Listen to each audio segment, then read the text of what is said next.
Chapter 1. Aunt Polly decides her duty. Tom? No answer. Tom!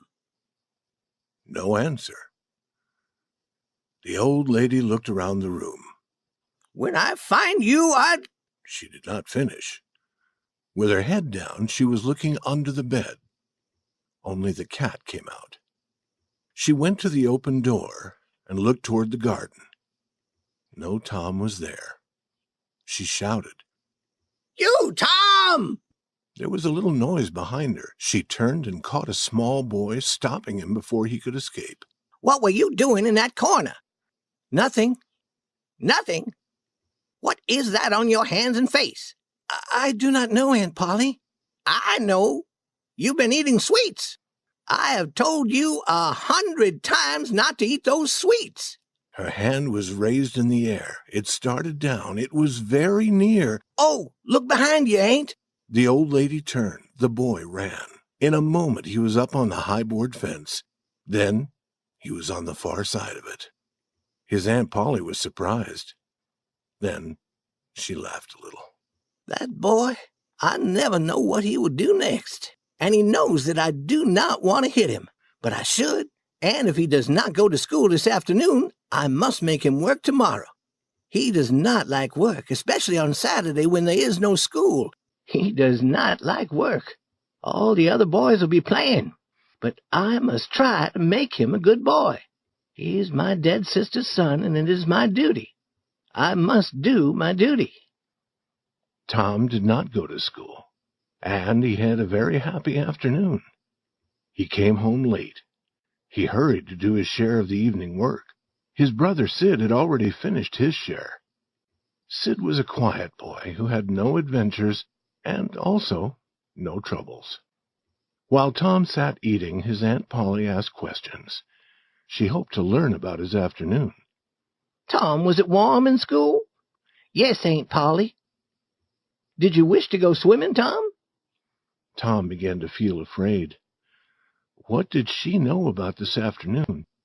No, Aunt Polly, not very much. She touched his shirt. It was dry. But Tom knew what she would touch next.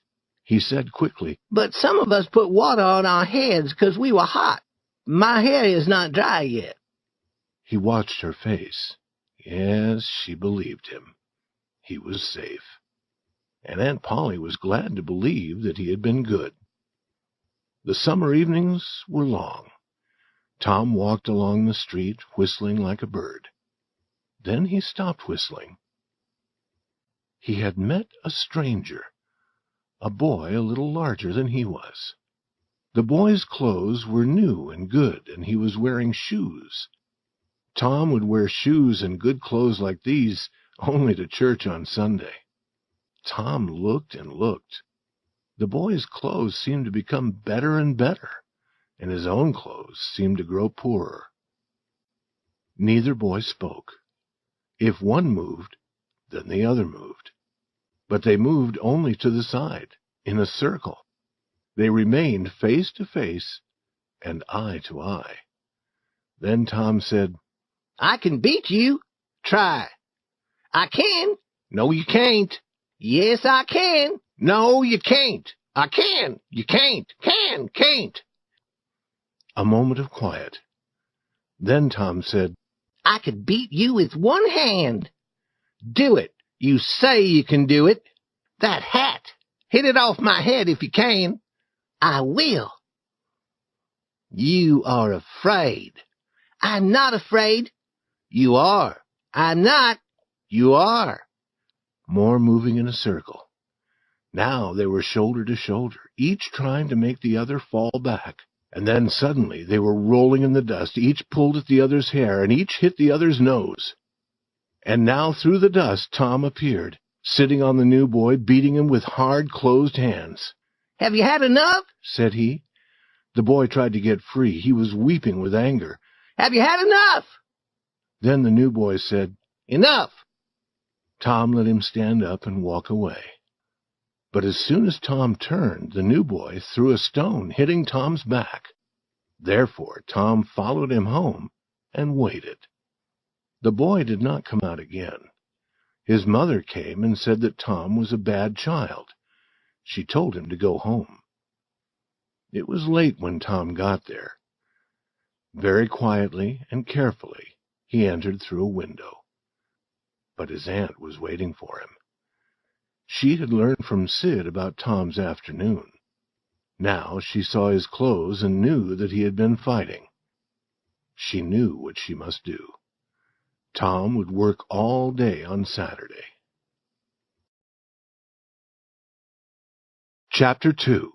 Strong Desire, Wise Action. Saturday morning came. All the summer world was bright and full of life. Tom appeared in the front of the house with paint and a big brush. He looked at the fence, and all joy left him. A deep sadness settled upon his heart. The fence was long and high. He wet the brush and moved it along the top board. He did it again, and did it again. He looked at what he had done. The painted part was very, very small. The whole fence was very large. He sat down. He felt that he could not continue. Jim, a boy who worked for the family, came through the gate. He was going to get water, and he was singing happily. Tom said, "Jim, I will get the water if you will paint." Jim said, "No, I must get the water." "Are you afraid of Aunt Polly? She won't hurt you. She talks about it, but talk never hurts. It never hurts except when she weeps also. You should not be afraid of her." "Jim, I will give you one of my playthings, and I will show you my foot. I will show you where I hurt it." Jim was only human. He took the plaything, and he put his head down for a look at the foot.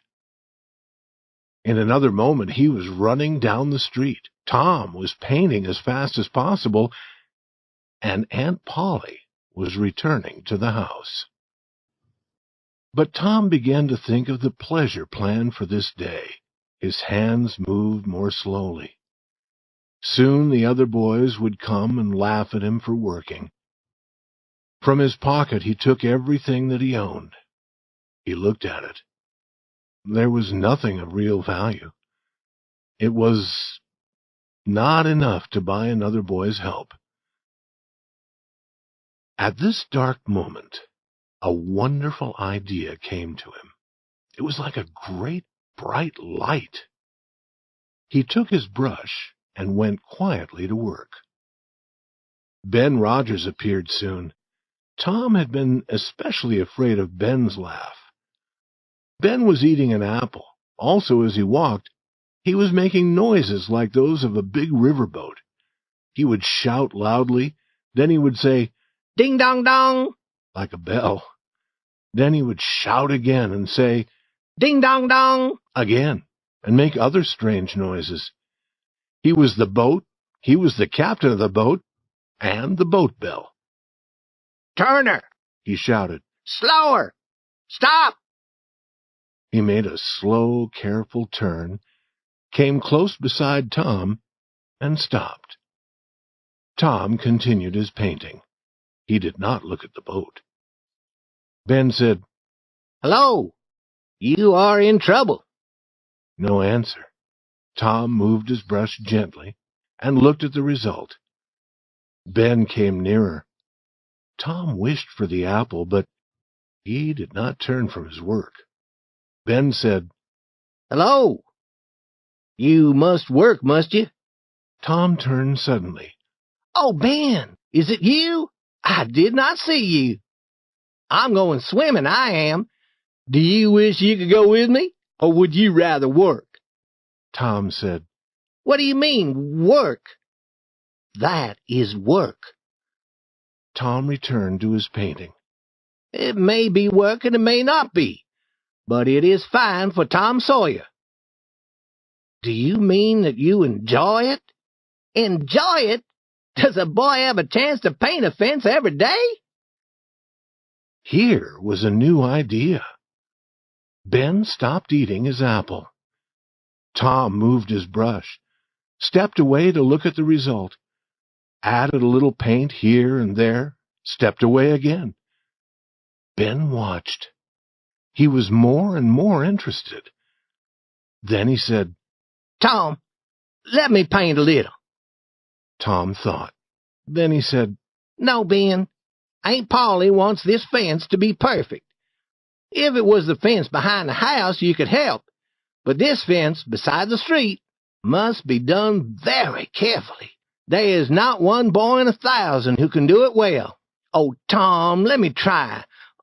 Only a little. I will be careful, Tom. I'll give you part of my apple." "No, Ben, I'm afraid I will give you all of it."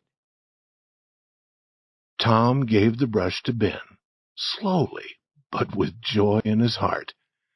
And while the boy, who a few moments before had been a riverboat worker and became hot in the sun, Tom sat under the tree, eating the apple and planning how to get more help.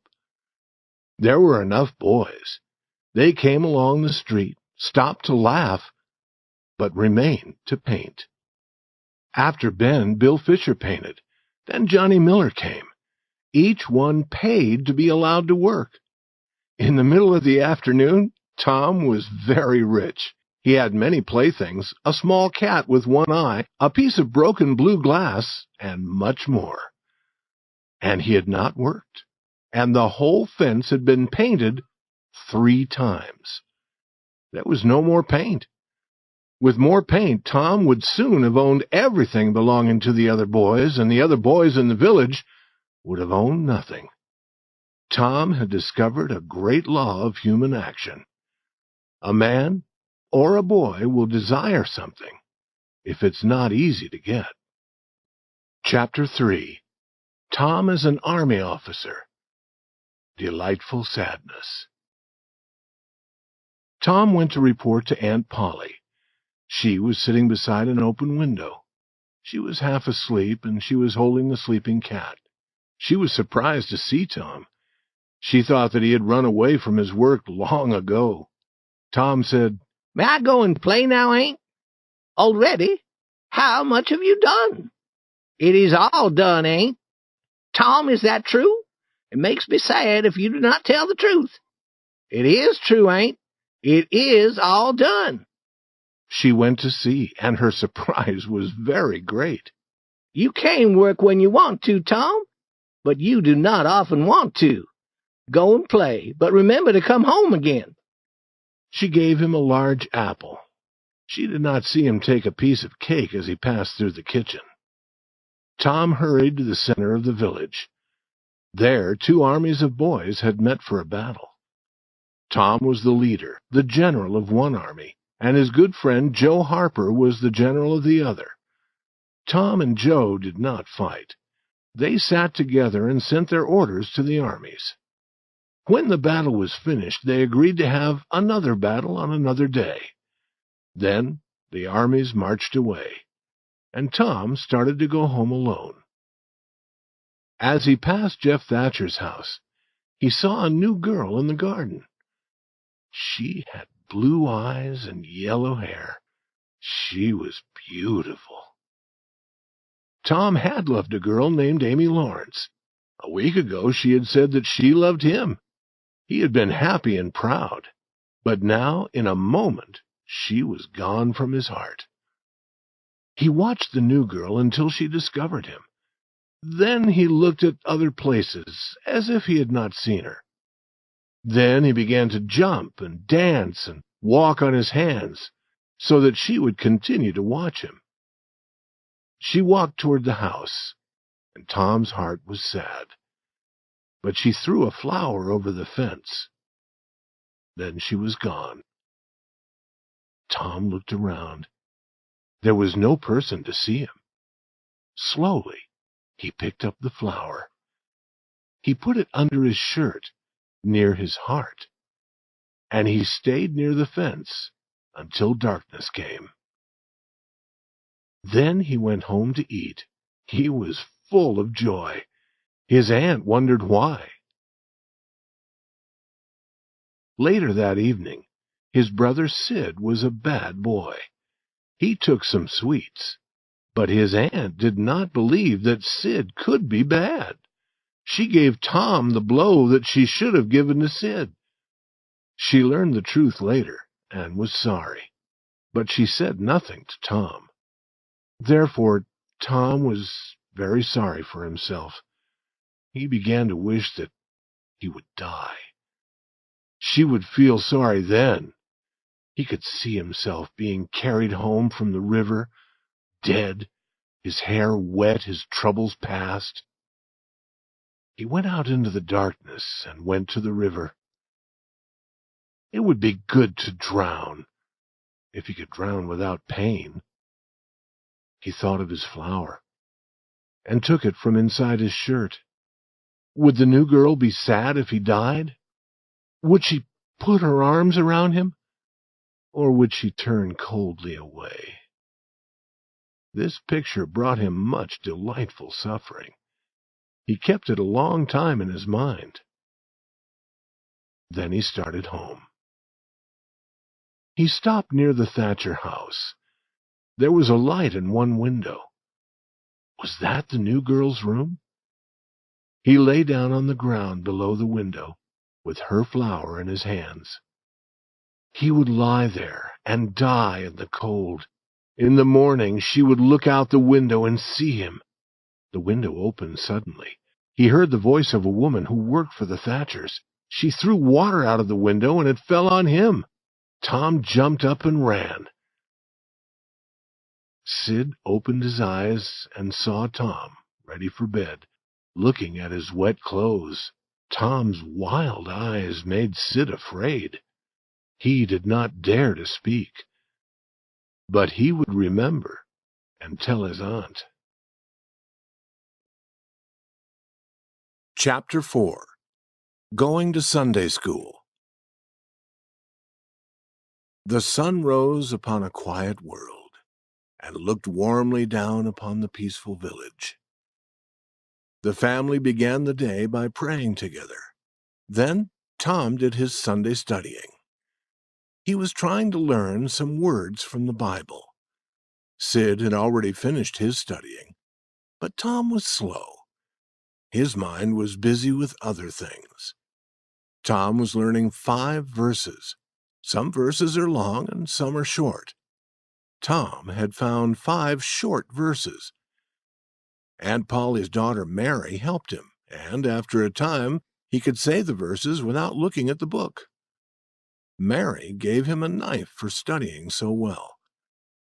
It was not a good knife, but it was a knife. Tom was deeply delighted. Then Mary helped him to dress in his Sunday clothes. He hoped that she would forget his shoes, but she did not. When they were ready, the 3 children went to Sunday school. With his whole heart, Tom wished not to go. Mary and Sid enjoyed going. At the church door, Tom stopped to speak to a friend. Billy, do you have a yellow ticket? Yes. Will you sell it to me? What will you pay for it? Tom offered enough and received the ticket. Then Tom stopped other boys and bought more tickets, some red and some blue. He was busy with his buying for about 10 minutes. Then he went into the church. These tickets were given for learning the Bible verses. A blue ticket was given for 2 verses. A red ticket was equal to 10 blue tickets. A yellow ticket was equal to 10 red tickets. And for 10 yellow tickets, for learning 2,000 verses, the Sunday school teacher gave the student a Bible. It was a wonderful day when a boy or girl received one of those Bibles. Perhaps Tom did not want the Bible, but he did want the wonderful experience of receiving it. "Now, children," the teacher said, "sit up as straight as possible and listen. That is what good little boys and girls should do." While the teacher was talking, 3 gentlemen and a lady entered the church. The lady was leading a child. When Tom saw this small girl, waves of happiness went over him. He began hitting other boys, pulling their hair, doing everything to force the new girl to look at him and smile. He was quickly forgetting the water the woman threw from her window the night before. The gentleman and the lady went to the front of the church and sat down there. Then the teacher told who they were. One gentleman was Mr. Thatcher, who lived in the village. All knew him. But one was his brother, the great Judge Thatcher. He had traveled. He had seen the world. He came from a large town 12 miles away. The teacher wished that on this day he could give some boy or girl a Bible. He would have been proud to do that. The famous Judge Thatcher would know then that this was a fine Sunday school. But no child had enough yellow tickets. At this moment, when hope was dead, Tom Sawyer came forward. He had 9 yellow tickets, 9 red tickets, and 10 blue tickets. It was like a storm coming from a clear sky. The teacher had not expected Tom to gather so many tickets in 10 years, but here were the tickets. It was the surprise of the year. The teacher knew that it was strange. He could not understand how it had happened. He did not believe that Tom had learned 2,000 verses. He did not believe that Tom had learned 12 verses. The other boys watched Tom. All wished that they too had enough tickets for a Bible. Some boys suffered more deeply because they had sold Tom their tickets. They were able to understand what had happened. Tom had become rich by letting other boys whitewash the fence. He had been rich enough to buy their tickets. And now anger filled them. They saw clearly what fools they had been. Tom stood in a place of honor beside the judge. The judge put his hand on Tom's head and called him a fine little man. Tom could not speak. His breath would not come. His heart was shaking. This was partly because the judge was a great man, but it was chiefly because the judge was her father. The judge asked his name. Tom? Is that all of it? Thomas? But you have more, perhaps, another name? Tell the gentleman your other name, Thomas, said the teacher. Thomas Sawyer. That is a good boy. You are a fine, manly little fellow. 2,000 verses is a very, very great many, and you never can be sorry that you learned them. Learning makes great men and good men. You will be a great man and a good man some day, Thomas. Then you will remember this day. Then you will be glad that you went to Sunday school. Now, Thomas, tell me and this lady some of what you have learned in your Bible verses. We are proud of little boys who learn. Now you know the names of the 12 great followers of Jesus Christ. Tell us the names of the first 2. Tom's face became red, and he looked down at his feet. The teacher knew that Tom could not answer, but he felt that he must speak. He said, "Answer the gentleman, Thomas. Do not be afraid." Tom said nothing. Surely you will tell me, said the lady. The names of the first 2 followers of Jesus Christ were... Tom remembered 2 names from the Bible. He did not remember who the people were or what they had done, but the 2 names were always together. He shouted them now. David and Goliath! But David and Goliath had not been among the 12 great followers of Jesus Christ. Their story was in a different part of the Bible.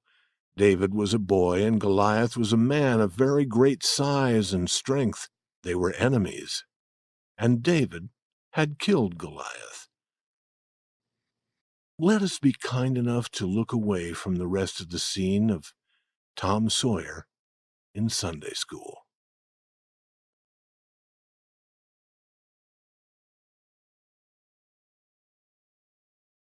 Chapter 5. In Church. The bell of the small church began to ring. The people began to gather to hear Mr. Sprague speak to them. Mr. Sprague spoke to them in church every Sunday and prayed with them. The Sunday school children now sat with their fathers and mothers, who would try to keep them quiet. Aunt Polly came, and Tom and Sid and Mary sat with her. Tom was placed as far as possible from the open window and the interesting summer scenes outside. Other people came in and went to their seats. There were the old and poor. There were the middle-aged. There were the pretty girls in bright summer clothes and the young men with their eyes following the girls. There was Mrs. Douglas, whose husband died. She was rich and good-hearted, and she lived in the big house on Cardiff Hill. There was Mufferson, the good boy of the village. He came to church with his mother. All the other mothers talked of his goodness. All the other boys did not like him. Now the bell was heard again, and then the church became very quiet. They were ready to begin. They began with a song. After the song, Mr. Sprague read a very long list of meetings to come in the following week. Then he prayed. He prayed for many things and for many people. He prayed for the church and for the little children of the church and for the other churches of the village and for the village, and then for the whole country and for the government, and then for people of far-off countries. Tom did not enjoy hearing Mr. Sprague pray, but he knew he must remain quiet. While Mr. Sprague prayed, a flying bug stopped on the back of the seat in front of Tom. It moved its front legs together, one over the other. It put them around its head and seemed to pull until Tom thought the head would separate from the body. It used its back legs to clean its wings, and it did all this slowly, as if knowing that it was safe. And indeed, it was safe. Tom did not dare to reach for it. He believed that his soul would be destroyed suddenly if he did such a thing while Mr. Sprague was praying. But with the last words, his hand began to move forward. When the last word came, the bug was in his hand. But his aunt saw this. She told him to let the bug fly away.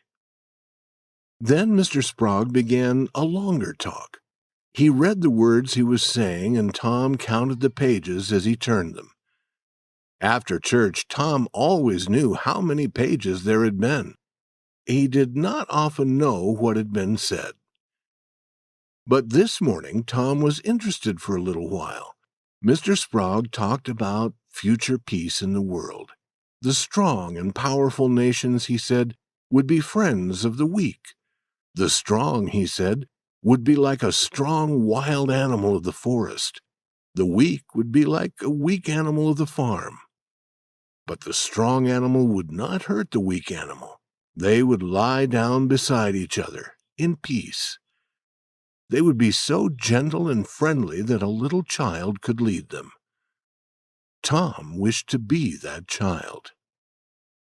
Then there was no more talk about animals. Again, Tom began to suffer. He remembered a valuable object that he carried, and he took it from his pocket. It was a large black bug in a small box. The bug quickly took a painful hold on Tom's finger.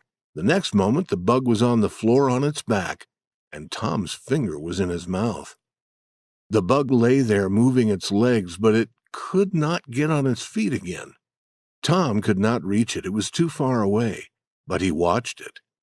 Other people, also not interested in Mr. Sprague's words, found pleasure in watching the bug. Then a dog entered the church. He was sad at heart. He wanted some new, different thing to do. He saw the large black bug, and his tail lifted and moved a little happily. He looked at the bug carefully, walked around it, put his nose nearer, lay down with the bug between his front feet, and began to sleep. His head moved down. It touched the bug, and the bug took a painful hold on his nose. The dog cried loudly, shaking his head, and the bug fell again on the floor, on its back. People sitting near were laughing gently with their faces covered. Tom was completely happy. The dog seemed like a fool, and perhaps felt like a fool. There was anger in his heart also. He went near the bug again and began jumping at it. Moving in a circle, he jumped again and again. Then he had had enough of jumping. He found a smaller bug and followed it for a while. Then he had had enough of the smaller bug. Forgetting the large black bug, he sat down on it. With a wild cry of pain, he went running around the church. The bug kept its hold. The dog ran across the front of the church and across the back. His cries grew louder and louder. Then he jumped into his owner's arms. His owner threw him out a low window.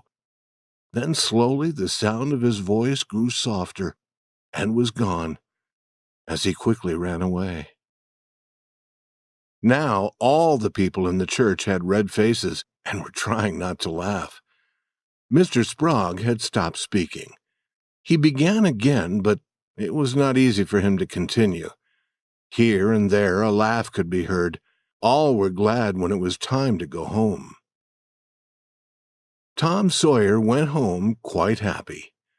Church was a pleasure when something different happened. There was only one thing that he did not like. He was glad to let the dog play with his bug, but the dog should not have carried it away. Chapter 6. A Talk of Devils. Happy Hours. The next morning, Tom was very sad. This was the beginning of another week of slow suffering in school. He usually began this day wishing that there had been no Saturday and no Sunday. Because of them, school seemed more painful to him. He lay in bed thinking. If he were sick, he could stay home. He thought carefully about all the parts of his body, but he could discover no sickness. Then he looked at his foot. His foot had been hurt. He had an idea. He began to cry as if with pain. But Sid, in his bed across the room, continued to sleep. Tom's voice grew louder. Now he seemed to feel real pain in his foot. No result from Sid. Tom said, Sid!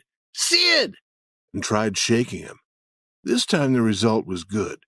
When Tom cried again, Sid sat up and looked at him. He said, Tom, what's wrong? No answer. Now Sid tried shaking Tom. Tom said, Oh, do not do that, Sid. It hurts me. I must call Aunt Polly. No, do not call her, he cried loudly again. Then he said, I will forget everything bad you have ever done to me, Sid, when I'm dead. Oh, Tom, are you dying? Give my cat with one eye to that new girl and tell her. But Sid was gone. He ran to his aunt. Oh, Aunt Polly, Tom is dying. Dying? I can't believe it. But she ran. Her face was white with fear. At the bedside she cried, Tom, what is wrong? It is my foot, Aunt, where I hurt it. The doctor must cut it off. The old lady sat down in a chair and laughed a little, then wept a little, then did both together. Feeling better, she said, Tom, you stop that and get out of bed. Tom stopped crying. And the pain stopped too. As he walked to school, he met Huckleberry Finn. Huckleberry's father was always drunk. None of the mothers in the village liked Huckleberry, but all the children liked him. They wished that they dared to be like him. Tom also wished he could be like Huckleberry. He had been ordered never to play with him. Therefore, he played with Huckleberry every time it was possible. Huckleberry was always dressed in old clothes. The clothes were always too big for him. His hat was full of holes. The bottom of his coat touched the ground. He came and went as he wished. He did not sleep in a bed. He did not sleep in a house. He did not go to school or to church. He could go swimming or fishing when and where he might choose. He was the first boy to wear no shoes in the early summer. He was the last boy to wear shoes in the early winter. He never washed. He had everything that any boy could desire. Tom said, "Hello, Huckleberry." "Hello yourself." "What's that?" "Dead cat." "Let me see him, Huck. Where'd you get him?" "From a boy." "Why do you want him, Huck?" "To take off these warts." Huckleberry showed Tom the small spots of thick, hard skin on his hands. "I take 'em off with a bean, Huck." "Yes, bean is good. I've done that." "How did you do it?" "You take the bean and break it in 2 pieces. Then you cut the wart and get some blood. Then you put the blood on half the bean. You make a hole in the ground. You put that half of the bean in the hole and cover it with the earth.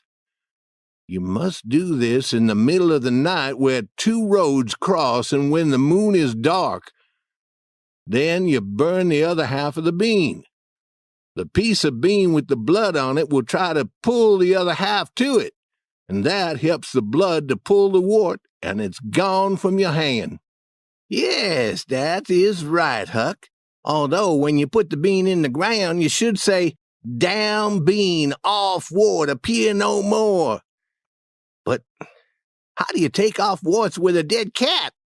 "You wait until the dead body of some bad person has been put in the ground. Then you take your cat and you go to that place before the middle of the night.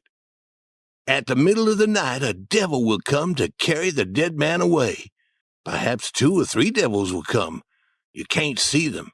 You can only hear a sound like the wind. Or perhaps you can hear them talk.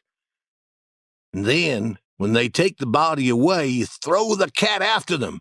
You say, 'Devil follow body, cat follow devil, warts follow cat.'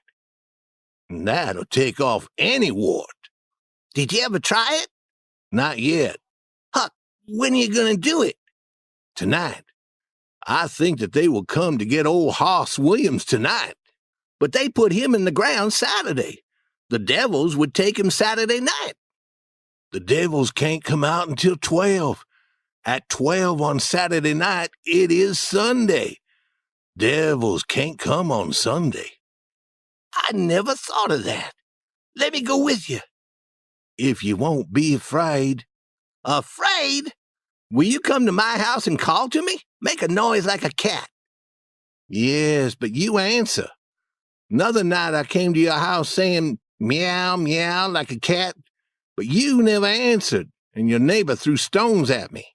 "Aunt Polly was watching me, but I will meow this time." Tom continued walking to school.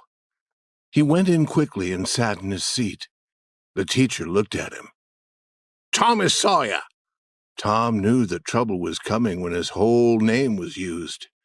"Why are you late again?" Tom looked around the room. He saw the new girl.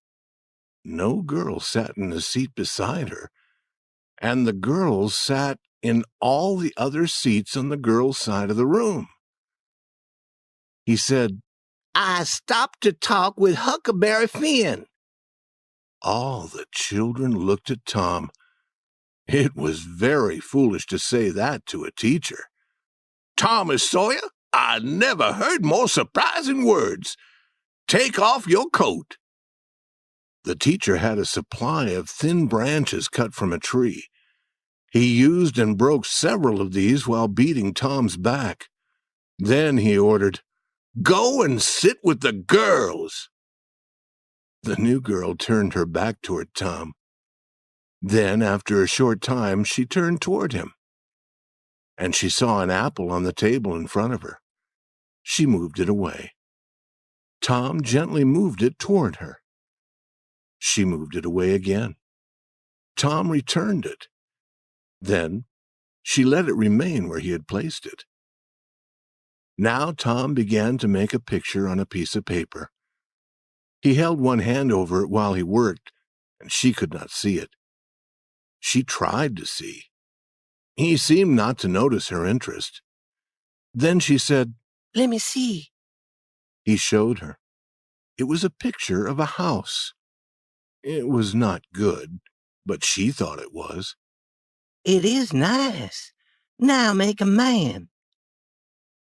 The man was bigger than the house. "It is beautiful. Now make me."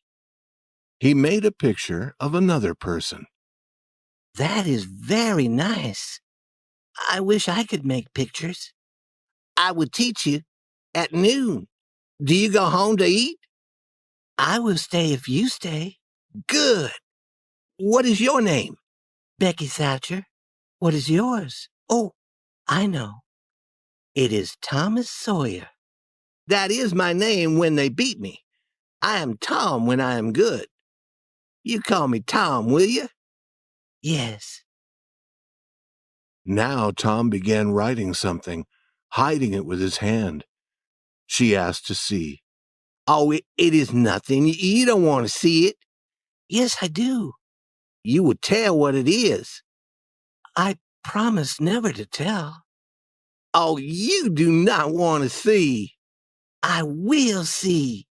She put her small hand on his, and then Tom let her pull the writing away. She read these words: "I love you." "Oh, you bad thing." And she hid his hand, but her face showed pleasure.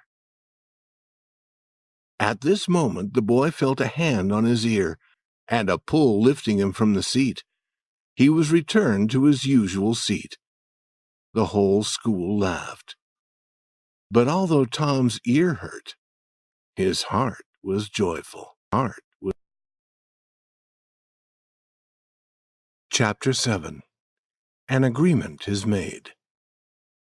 At noon, Tom ran to Becky and said softly in her ear, "Start to go home with the others, and then return here.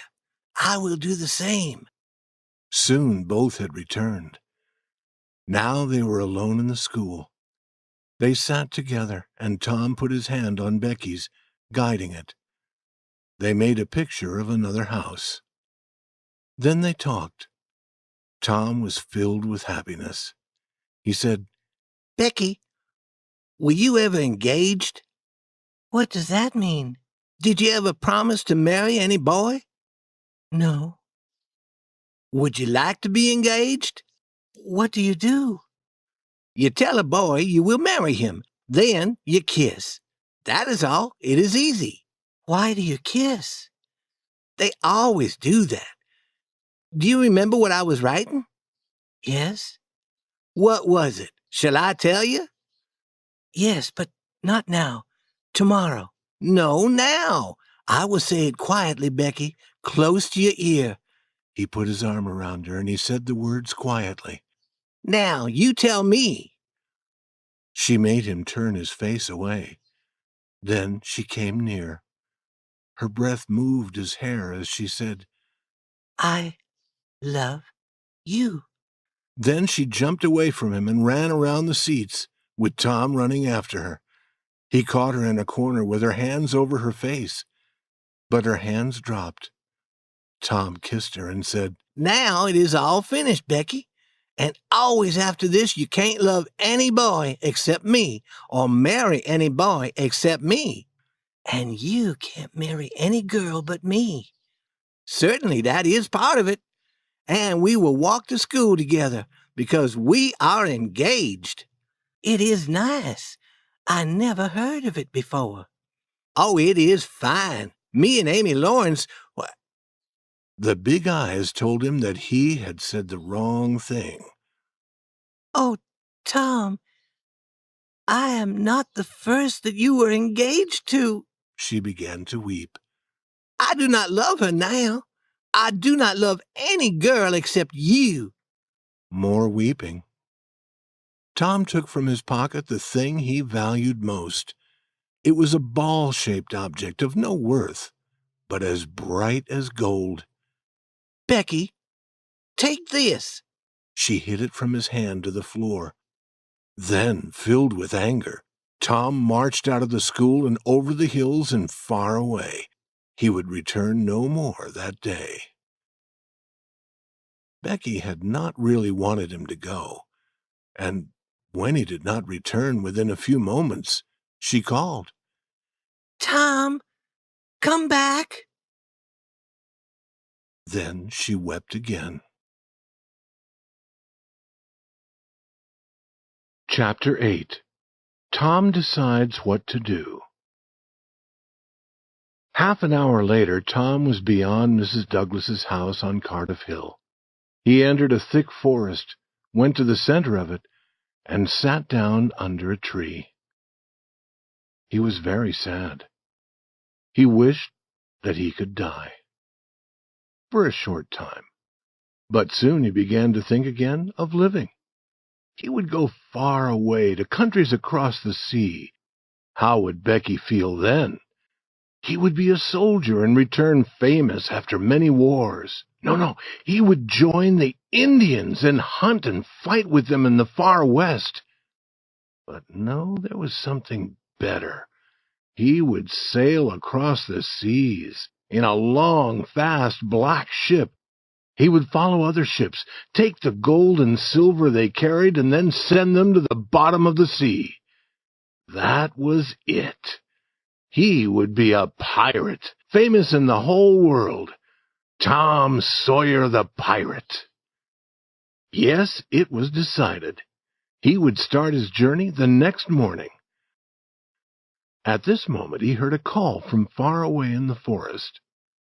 He went to a place very near where he kept some of his things. From this place he took a long knife made of wood.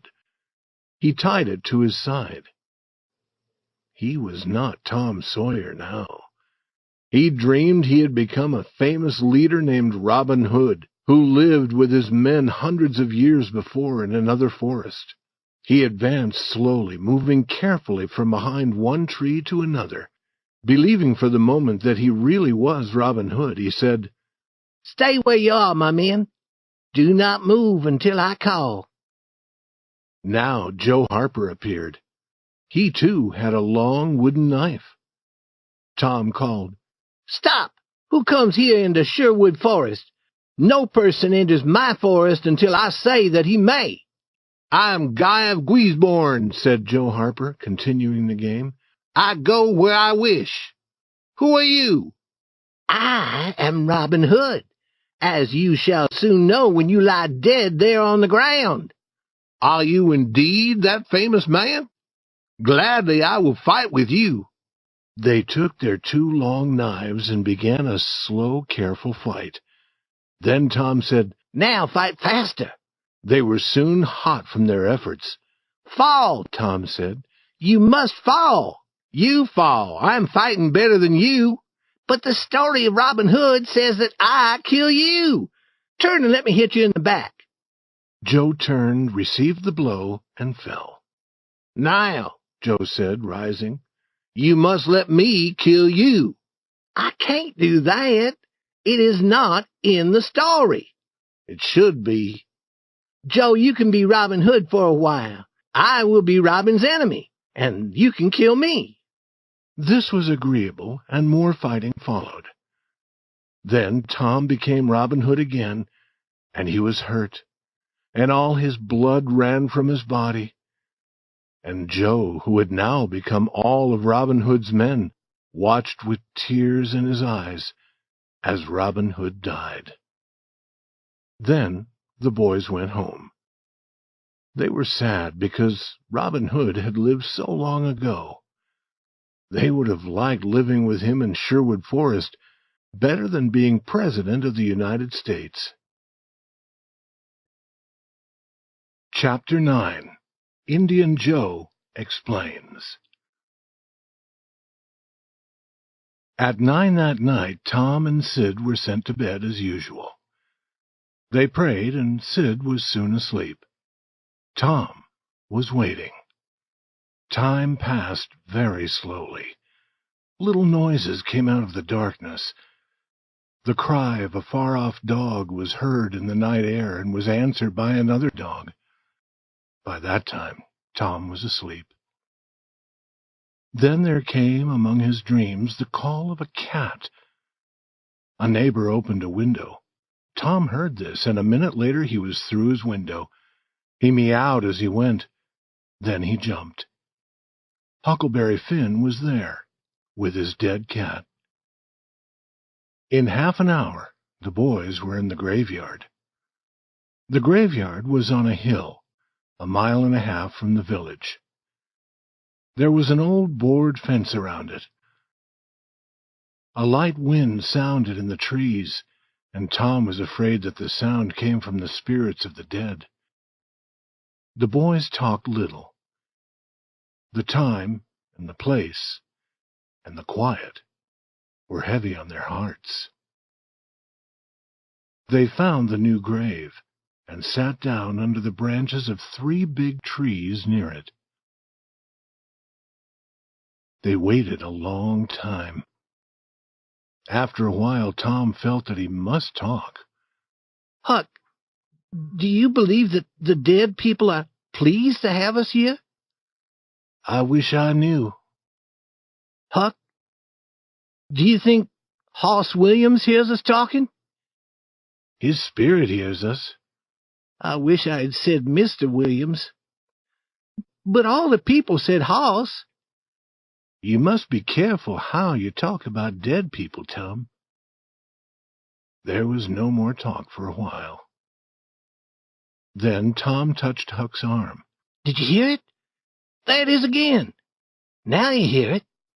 The two held each other with fast-beating hearts. Tom, they're coming. What shall we do? I do not know. Will they see us? Tom, they can see in the dark like cats. I wish I had not come. Oh, do not be afraid. We are doing nothing. If we are completely quiet, perhaps they won't see us. I will try, Tom, but I'm shaken. Listen. The sound of voices came from the far end of the graveyard. Look. See there, said Tom. What is it? It is devil fire. Oh, Tom, this is very bad. Some dark shapes came near, carrying a light. Huckleberry said, shaking more, It is the devils, 3 of them. Tom, we are in great trouble. Can you pray? I will try. Tom began to pray. Tom, they are human. That is old Muff Potter's voice. He is drunk as usual. He won't see us. Huck, I know another voice. It is Indian Joe. Devils would be better than that half-Indian. What do they want here? Then the boys were quiet, because the 3 men had arrived at the new grave. Here it is, said the third voice. In the light, the boys saw the face of young Dr. Robinson. He was so near that the boys could have touched him. Hurry, men, he said. The moon may appear from behind the clouds. The other 2 men began opening the grave. For a while no sound was heard except the sound of their work. Then they came to the box which contained the body. They opened it and lifted the body out of the box. The moon appeared, and the dead man's face could be seen. Potter held up a knife. Now, Doctor, the thing is ready, and here it stays. unless you pay us $5 more." "You have your money," the doctor said. "You and your father once sent me to jail," Indian Joe said. "5 years ago. Do you think I would forget? Now, you pay." The doctor hit him suddenly, and Indian Joe fell. Potter dropped his knife. "You hit my friend," he said. He jumped at the doctor, and the two began fighting. Now Indian Joe was on his feet again. He picked up Potter's knife and began moving like a cat around and around the fighters. He was watching for a chance to strike the doctor. Suddenly the doctor was free. He picked up a board and used it to strike Potter, who fell quickly to the ground. At the same moment, Indian Joe saw his chance. The whole length of the knife went into the doctor's body. The doctor fell, partly on Potter, covering Potter with his blood. Clouds covered the moon, and the two boys ran into the darkness. When the moon appeared again, Indian Joe was looking down at the two men lying on the ground. The doctor made some sounds that were not possible to understand, and then, after a long breath, he was quiet. The Indian said, "Now, that is finished." He put the knife in Potter's right hand. Then he sat down and waited. Soon Potter began to move. His hand closed on the knife. He looked at it and let it fall. Then he sat up and looked at the doctor's body. "What happened, Joe?" he said. "It is a bad business," said Joe. "Why did you do it?" I never did it." Potter was shaking. "I was drunk. I do not remember what happened. Did I do it, Joe? I never wanted to do it." "He hit you, and then you did it. But you have always been good to me, Muff Potter. I won't tell." "Oh, Joe, I will bless you for that as long as I live." And Potter began to weep. This is no time for weeping. You go that way, and I will go this way. Move, now." Potter started running. Joe stood watching him. "He forgets his knife because he is drunk. When he remembers, he will be afraid to return for it." 2 or 3 minutes later, the dead doctor, the body from the grave, the open box, were alone under the moon. The quiet was complete again. Chapter 10. The Promise, the Result of Fear. The two boys ran toward the village. They looked behind them, often afraid that they were being followed. After a while, they came to the edge of the village. There stood an old building which was not used. They ran through the open door and fell to the ground. "Huckleberry, what do you think will happen now?" "If the doctor dies, they'll hang Indian Joe." Tom spoke. "Who will tell about it? You and I?" "If we did, and if Indian Joe did not hang, he would kill us." "I was thinking that, Huck." "Let Muff Potter tell if he's fool enough. He's usually drunk enough." Tom continued to think, and then he said, "Huck, Muff Potter does not know what happened. The doctor had hit him with that board. Huck, are you sure that you won't tell?" "Tom, we can't tell. You know that. Indian Joe would drown us like 2 cats if we told.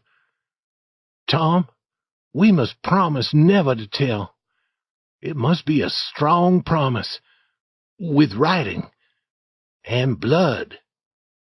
Tom agreed with all his heart. This idea was what must be done. It was deep and dark and fearful.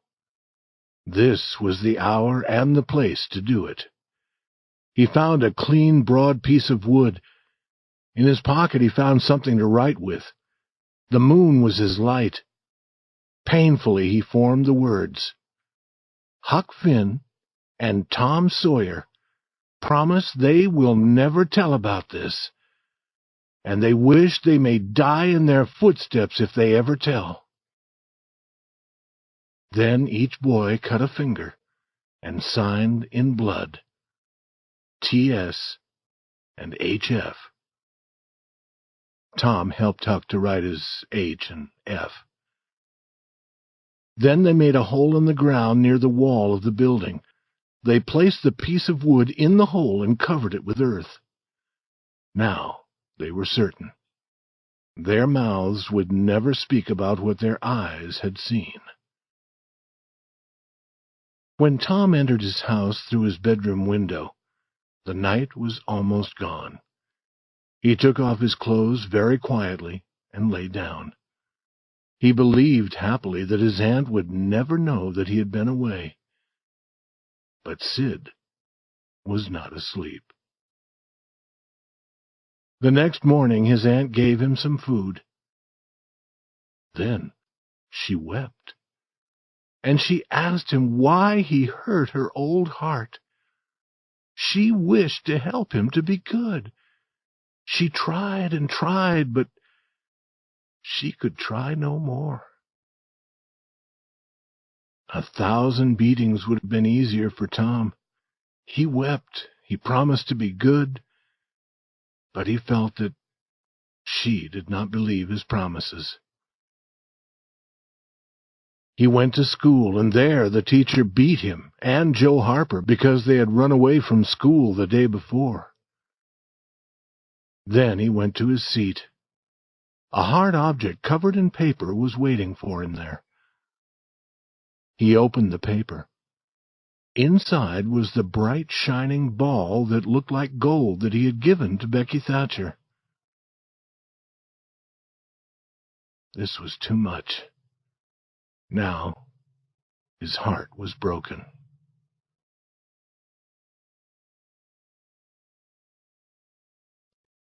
Chapter 11. Tom's Troubled Mind. At noon the whole village suddenly knew the fearful news. The story traveled quickly from man to man, group to group, house to house. The school teacher closed the school. The knife had been found. It was known to be Potter's knife, and Potter had been seen washing himself in a small stream in the very early morning. When seen, he had run away. All this was very strange, especially because Potter almost never washed. All the people in the town were slowly going toward the graveyard. Tom joined them. He did not wish to go, but something seemed to force him. He arrived at the fearful place and saw the scene again. It seemed 100 years since he had seen it before. A hand touched his arm. He turned.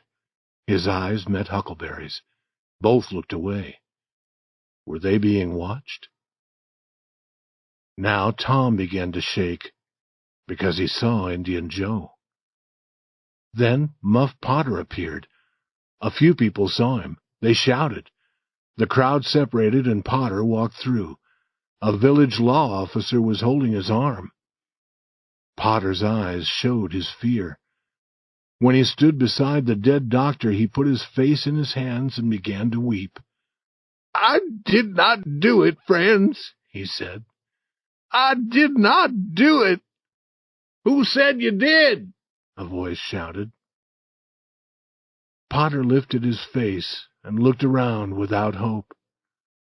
He saw Indian Joe and said, "Oh, Indian Joe, you promised me that you would never—" "Is this your knife?" It was held by the law officer for him to see. Potter began to fall. Men caught him and let him go slowly down to the ground. Then he said, "I thought that I should come and get—" He stopped, shaking. Then he said, "Tell him, Joe. Tell him." Indian Joe told his story. Huckleberry and Tom stood not able to speak, and with eyes wide with fear. They expected the skies to open with a sudden storm to strike down Indian Joe. But he finished his story and stood there, living and whole. They wished to tell the truth, but they did not dare. During a week after this, Tom could not sleep well. One morning, Sid said, "Tom, you talk in your sleep so much I can't sleep half the night." Tom's face became white, and he looked away. "This is bad," said Aunt Polly. "There's something in your mind, Tom. What is it?" "Nothing." But Tom's hand was shaking. He could not lift his cup. "And you say fearful things," Sid said. "Last night you said, 'It is blood, it is blood.' You said that again and again. Then you said, 'Do not hurt me, I will tell.'" "Tell what?" Aunt Polly said. "I understand. It is that killing. I dream about it also."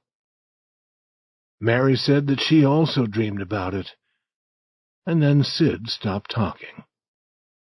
Slowly, Tom's mind grew quieter, and his sleep was easier. Almost every day during this bad time, Tom went to the jail window and gave Potter some small gift. Then he felt happier. The village people wanted to put Indian Joe in jail also.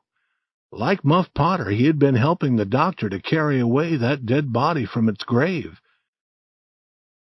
But the people did nothing. All were afraid of Indian Joe. Chapter 12. Tom Shows His Kindness. Tom had a new and great trouble. Becky Thatcher was ill. He was afraid that she might die. The joy of life was gone. He played no games. He was not interested in anything. His aunt did not know what was wrong. She tried to find some help for him. She was always reading about health.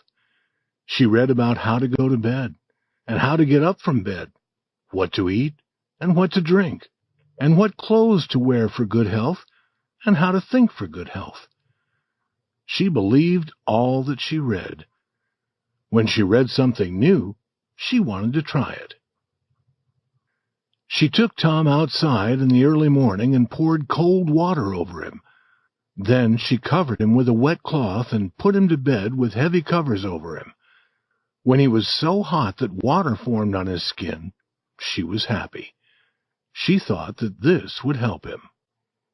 But Tom became sadder and sadder. She tried pouring hot water over him instead of cold. She tried less food. Soon, Tom stopped fighting against what she did. And then she was sure that he was very ill indeed. Next, she heard of something new named painkiller. She put some in her own mouth to taste it. It was like a mouthful of fire. She gave some to Tom and watched him. This painkiller had a strong result. The boy was wildly interested. He acted as if she had built a fire under him. She knew that she had found the right thing. And Tom knew that it was time for him to act. He thought of several plans. He decided to say that he liked painkiller. He asked for it so often that his aunt gave the whole container to him. Now he could have painkiller at any time. She did not know that every day he put some in a hole in the floor. One day as he was doing this, the cat came in and seemed to want some of the painkiller. "You do not want it, Peter." But Peter continued to seem to ask for it. "Are you sure?" Peter was sure. "You have asked for it, and I will give it to you. I am a kind boy.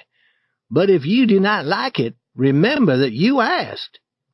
He opened the cat's mouth and put in some painkiller. Peter jumped high into the air and cried a wild cry. Then he started going around and around the room, running against chairs and tables. Next he stood on his back feet and danced with cries of joy. Then he went faster around the room again. Aunt Polly arrived. He rolled over and over and gave one last great cry and jumped through the open window. Tom was on the floor, weak from laughing. Tom, what's wrong with the cat? Cats always do that to show their joy. But Aunt Polly saw the painkiller. She knew what had happened. She caught Tom's ear and pulled him up, then hit him with her hand. Why did you do that to the cat? Because I'm sorry that he has no aunt to care for him. Has no aunt? Why do you say that? Because if he had an aunt, she would give him a drink that burned his mouth and not think of his feelings. She would say, if the drink was good for a human, it would be good for a cat. Aunt Polly thought, if it hurt a cat, it might hurt a boy also. She put her hand on Tom's head. I was trying to help you, and I was trying to help Peter, and it helped him. I never saw him move so fast. He was smiling at her now. Oh, Tom, I will not give you any more painkiller. Go to school and try to be a good boy. Tom was early at school. He was often early now. Today, as he often did, he waited at the gate. He did not play. He was sick, he said, and he seemed sick. Jeff Thatcher came down the road, and Tom's face was brighter, but quickly it was dark again. Jeff was alone.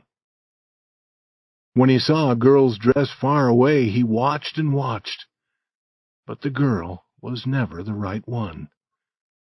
He entered the school and sat down to suffer. Then one more dress came through the gate. Tom's heart jumped. The next moment he was outside again, shouting, laughing, running after other boys, jumping over the fence, standing on his head. He was doing all this to make Becky Thatcher watch him. She never looked at him. Was it possible that she did not see him? He came running and shouting. He threw a boy's hat over the schoolhouse. He ran through a group of boys, and then he fell at her feet. She turned away with her nose raised high in the air. Some people always want other people to look at them. His face became red. He stood straight and walked quietly away. Chapter 13. The Young Pirates. Tom had decided now. He was sad and without hope. He was a boy with no friends. No person loved him. He had tried to do what was right, but they would not let him. Yes, they were forcing him into a bad life. He could now choose nothing else. He had come far from the village. He heard the distant school bell, and he knew that he would never hear it again. Tears fell from his eyes. Here he met his best friend, Joe Harper. Joe's eyes were filled with anger, and it was easy to see that there was a great and sad purpose in his heart. Tom said that he was going to travel around the world, never to return to the village.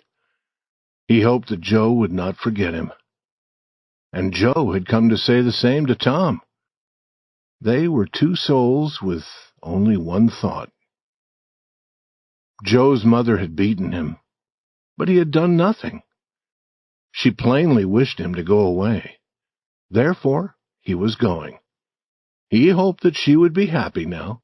He hoped that she would never be sorry about sending her boy into the cold world to suffer and die. The two boys walked together. They agreed to be like brothers. They would never separate until they died. They began to plan. They decided to be pirates.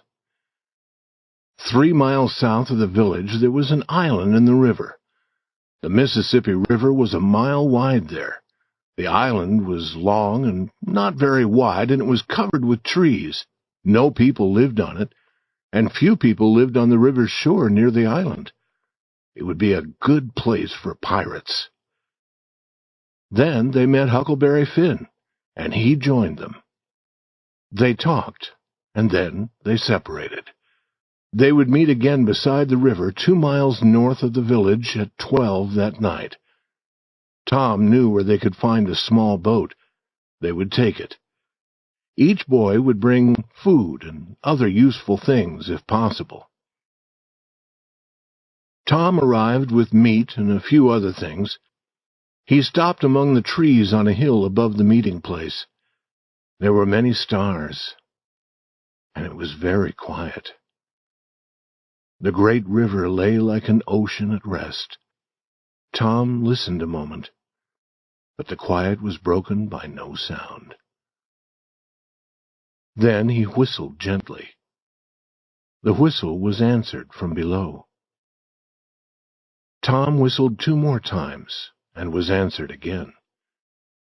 Then a voice said, "Who goes there?" "Tom Sawyer, the Black Pirate. Name your names." "Huck Finn, the Red-Handed, and Joe Harper, the Destroyer of the Seas." Tom had taken these names from his best-loved books. "Speak the word." 2 voices spoke together. "Blood! Blood!" Tom went down the hill to join them. The Destroyer of the Seas had also brought meat, and Finn, the Red-Handed, had some tobacco. The Black Pirate said that they must also have fire. They went to a large riverboat that was near, and they took some of the fire burning there. They knew that there were no men on the boat. The boatmen were all in the village. But the boys moved very quietly and carefully. Pirates must be pirates. With Tom as captain of their ship, they left the shore and went into the middle of the river. From here, they let the moving river carry them along. They passed the distant village. 2 or 3 lights showed where it was, peacefully sleeping. The Black Pirate stood in the boat looking for the last time at the scene of his early joys and later sufferings. He wished that his aunt could see him now, facing the fearful future with a smile on his lips. After 2 hours, their boat touched the island. There was an old sail in the boat. They spread this over their supplies under the trees. They would sleep in the open air, as pirates should. They built a fire and cooked some meat. It seemed wonderful to be eating in that wild, free manner in the forest, far from other people. They said that they would never return to a village or town again. After eating, they lay on the ground, talking. The fire lighted their faces and trees near them with a red light.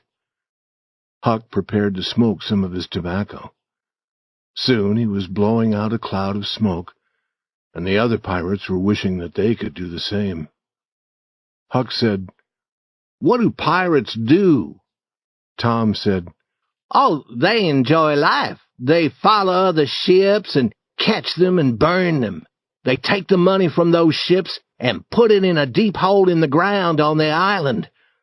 Then they kill the people on the ships. They carry the women to the island," said Joe. "They do not kill the women." "No," Tom agreed. "Pirates are good. They do not kill the women, and the women are always beautiful.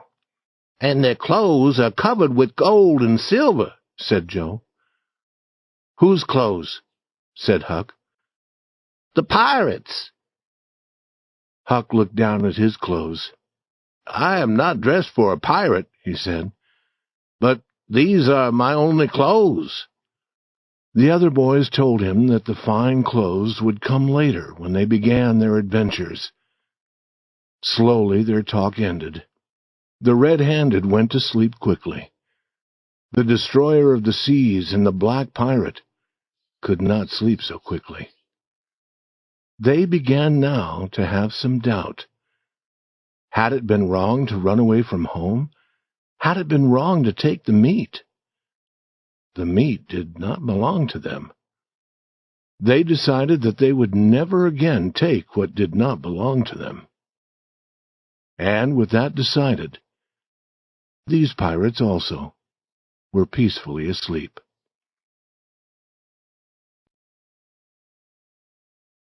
Chapter 14. Island Life. Tom quietly leaves. Opening his eyes, Tom wondered where he was. He sat up and looked around. Then he remembered. It was cool, and the light was the gray color of early morning. There was a delightful feeling of rest and peace in the deep quiet of the forest. A thin blue breath of smoke rose from the fire. Joe and Huck were yet asleep. Now, far away, a bird called. Another answered.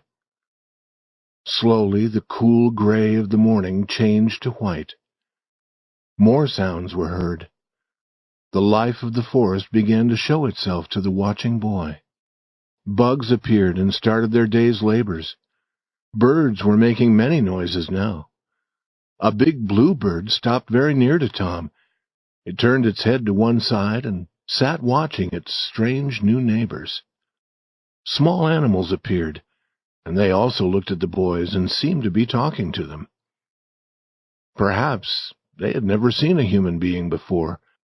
Perhaps they did not know whether or not to be afraid. Tom called to the other pirates. Within a few minutes they were all playing in the river near the shore. Their boat had been carried away, but this pleased them. They were certain now that they would never return to their village. Happy and hungry, they built their fire. Huck had found some good water to drink. While Joe cooked some meat, Tom and Huck went to the river and caught some fish. Joe cooked these with the meat. No fish had ever tasted so good. Then Huck smoked. After that, they all started to walk through the trees to see what they could discover. They found much to delight them, but nothing surprising. The island was almost 3 miles long and 1/4 of a mile wide. It was very near to the shore on one side, but far from the shore where their village was. They played in the river often. It was the middle of the afternoon before they returned to their fire. They ate some meat again, and then they sat in the shade to talk. But the talk soon stopped. The quiet, the loneliness were beginning to change their happiness. They began to be sad. Tom and Joe were thinking of home. Finn the red-handed, who had no home, was thinking of the places where he usually went to sleep. But they did not speak to each other of this weakness. Now they heard a distant sound. They looked at each other and listened. There was a long quiet, and then the sound. Then a long, long quiet, and then again. We must go and see. They jumped up and ran to the shore nearer the town. The trees there were small and grew thickly. Through them the boys looked across the water. They saw a big riverboat. It was the boat that crossed the river many times every day. Now it was coming slowly down the river. It was crowded with people. There were many small boats around it. Then from the riverboat came a cloud of white smoke, and then another boom. I understand now, said Tom. Some person is drowned. That is right, said Huck.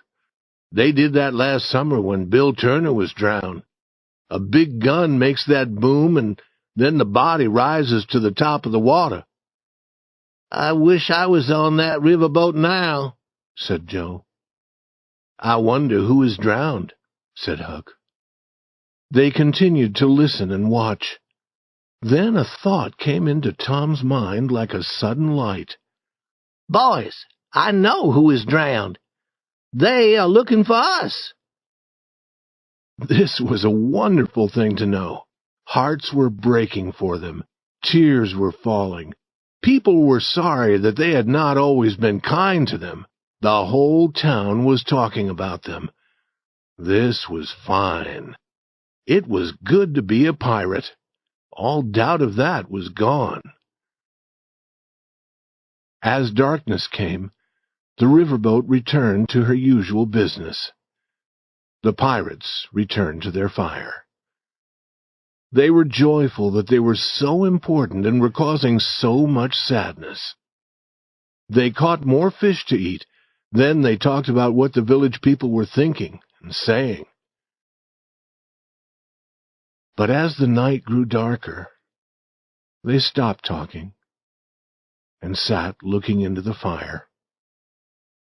Tom and Joe thought of persons at home who were not enjoying all of this. Joe began to speak of returning to the village.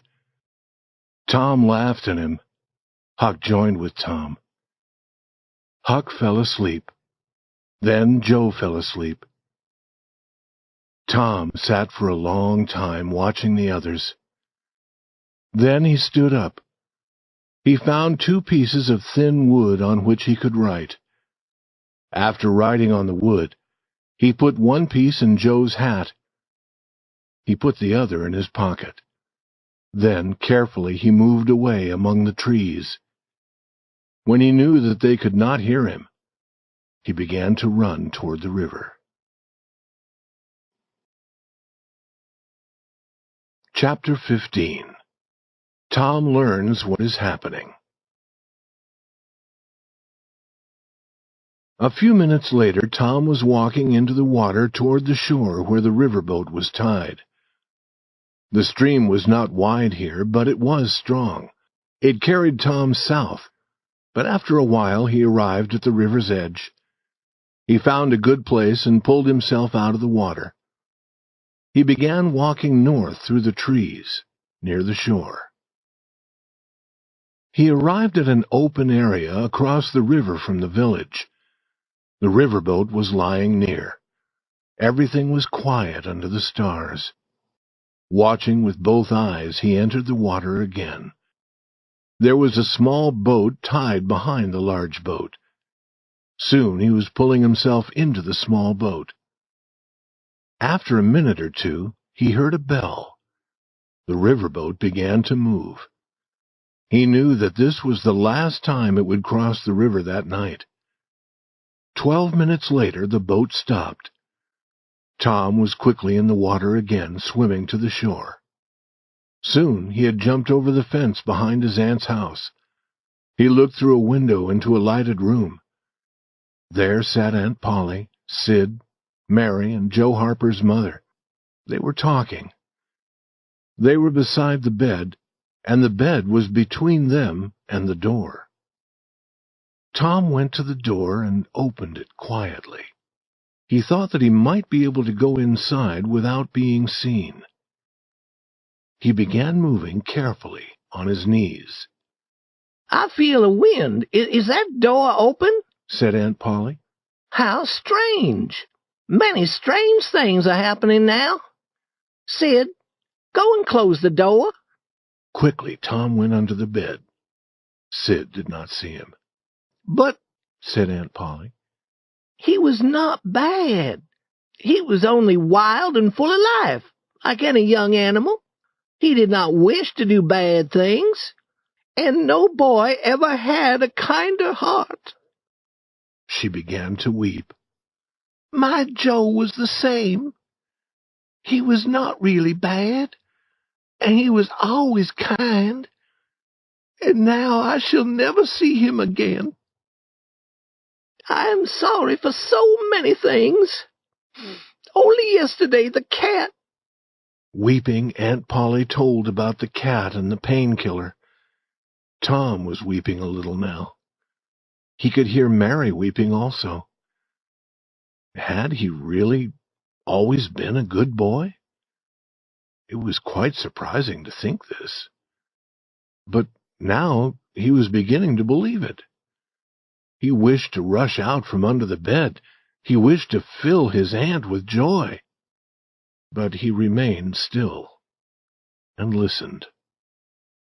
Their small boat had been found 5 or 6 miles down the river. Now, hope for them was gone. On Sunday, the whole village would pray in the church for the boys' souls. Mrs. Harper went home. Sid and Mary went to bed. Then Aunt Polly prayed for Tom. Her words and her old voice were filled with love. Tom's tears began falling again.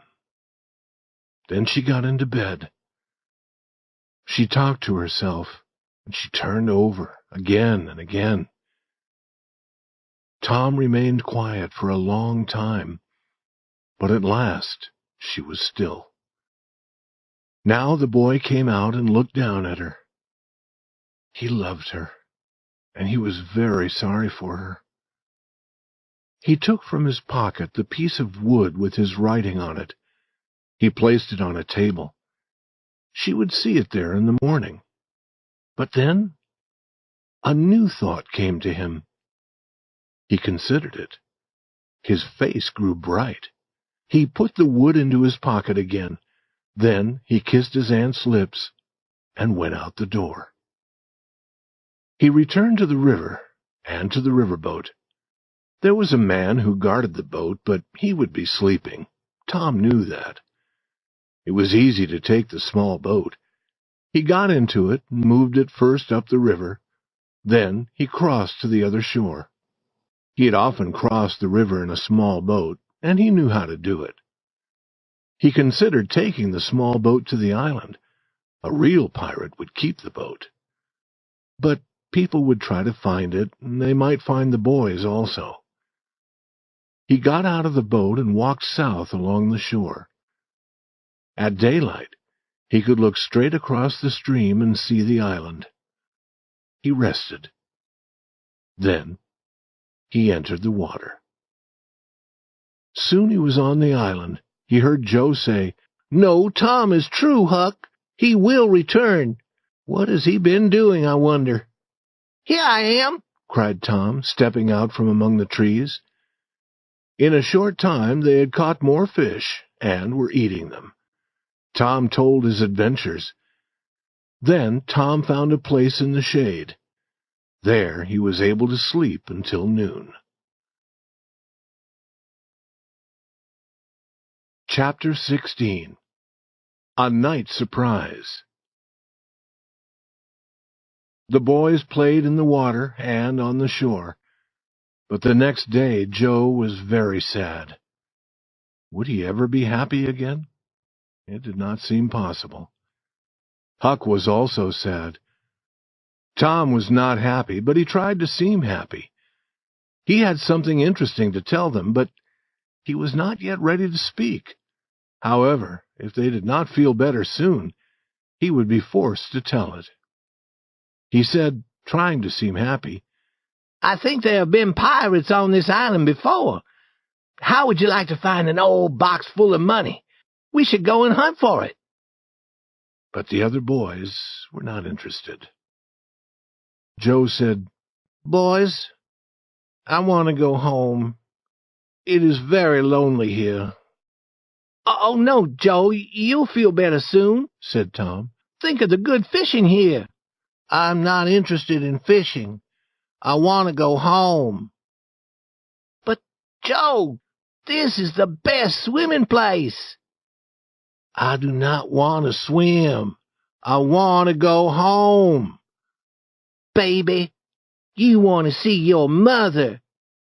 "Yes, I do want to see my mother, and you would want to see your mother if you had a mother." "I am not a baby." "But you like it here, Huck. You want to stay? You and I will stay?" Huck said, "Yes." He did not seem very sure. "Let Joe go if he wants to go," Tom said. "We do not need him."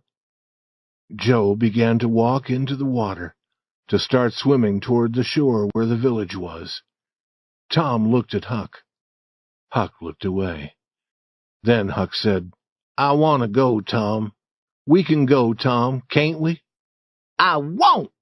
You can go, but I'm going to stay."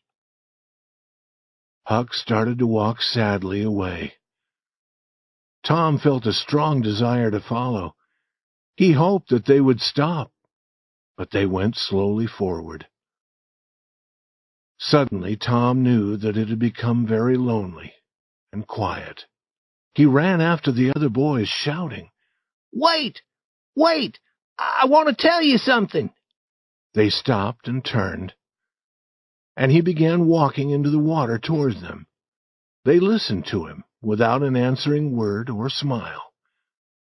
But after a while they began to understand. Then they shouted with joy. They said that he should have told them his plan sooner. That night after eating, Tom wanted to learn to smoke. Joe wanted to try also. With Huck's help, they began. Tom said, "This is easy. I could have learned long ago." "This is nothing," said Joe. "I could smoke all day. I do not feel sick." Tom said, "I wish that the other boys could see us now. Listen, we won't tell them. And then sometime when they are with us, I will say, 'Joe, I want to smoke.' And you will say, 'My tobacco is not very good.' And I will say, 'It does not need to be good if it is strong enough.' And then we'll both start smoking and surprise them." "That'll be good, Tom. I wish I could do it now." "And we will tell them that we learned to smoke when we were pirates, and they will wish that they had been here." The talk continued, but after a little time there was less talk. Joe said, "I've lost my knife. I'm going to find it." Tom said, "Let me help you. You go that way, and I'll go this way." "No, do not come, Huck. We can find it." Huck sat down again and waited an hour. Then he was lonely, and he went to find his friends. Both were very white. Both were asleep. But he knew what had troubled them was gone now. That night they did not talk much. When Huck began to smoke, they said no, that something they had eaten made them feel a little sick. In the middle of the night, Joe opened his eyes and called to the other boys. There was a strange heaviness in the air, and it made them all afraid. The night was very hot, but they moved near to each other and near to the fire. Sitting like that, they waited. A sudden light filled the sky. It turned night into day, and then it was gone. A fearful noise rolled across the sky and slowly ended far away. A breath of cold wind passed. The sudden light appeared and went away again, and the noise that followed came sooner and was more fearful each time. A little rain began to fall. "Quick, boys, run for cover!" Tom shouted. They jumped up and ran, each toward a different place. A strong wind rushed through the trees. The bright light appeared and went away, appeared and went away again. The fearful noise seemed to never stop. And now a heavy rain came down and ran in streams over the ground. The boys shouted, but their voices were lost in the storm. After some time they came to the place where the old sail was and pulled it over them. It was a wild night for these boys. The wind caught the old sail and carried it away. Trees fell. The storm increased until they feared it might carry the island away. But the storm grew weaker and weaker, and peace returned. The boys found that their fire was not quite dead. They put some more wood on it, making it burn brightly again. They found some of their meat and cooked it. Then they sat by their fire until morning, talking of the night's adventure, because there was no dry place for them to sleep. When the sun began to shine, they rested in its warm light near the shore. There they remained, sleeping, until the sun became too hot. Then they had something to eat again. The desire for home was now strong in all of them. Tom tried to find a new game to interest them. He found one. They were not pirates now. They were Indians, and had many fierce battles. However, when the day ended, they smoked together, as Indians always did to show that they were at peace. And two of them learned joyfully that now they could smoke a little tobacco without being sick. Chapter 17. The Success of Tom's Plan. But there was no joy in the little town that same afternoon. The village was more quiet than usual. The people had little to say to each other. The children had no pleasure in their games. Becky Thatcher was walking near the school. She thought, "Oh, I wish I had not returned to Tom that bright, shining ball he gave me. I have nothing to help me remember him. He's gone now, and I shall never, ever see him again." She walked away with tears rolling down her face. Then a large group of boys and girls, friends of Tom and Joe, came to the school and stood looking over the fence into the yard where they had played together. They spoke of things Tom and Joe had said, and of things Tom and Joe had done. They tried to learn who was the last to see the two boys. The children who were the last to talk with Tom and Joe felt very important indeed. One boy, who also wished to feel important, said, "I had a fight with Tom Sawyer, and he was stronger than I was." But most of the boys could say that. The next morning the church bell did not stop as it usually did after calling the people to church. It continued to ring. The people from the village gathered. Outside the church they talked, but in the church all was very quiet. The little church was filled with people. After a long time Aunt Polly entered, followed by Sid and Mary, and by the Harper family. All were wearing black clothes. The other people in the church stood up.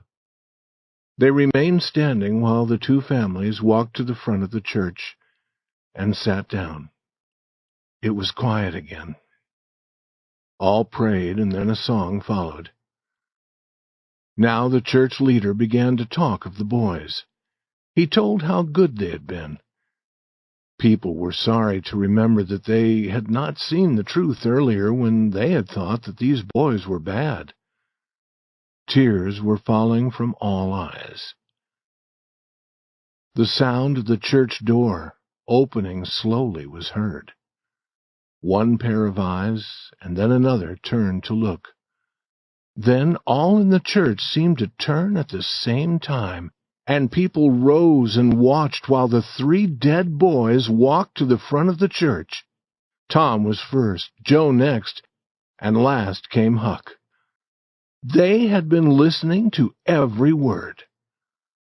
Aunt Polly, Mary, and the Harpers put their arms around Tom and Joe.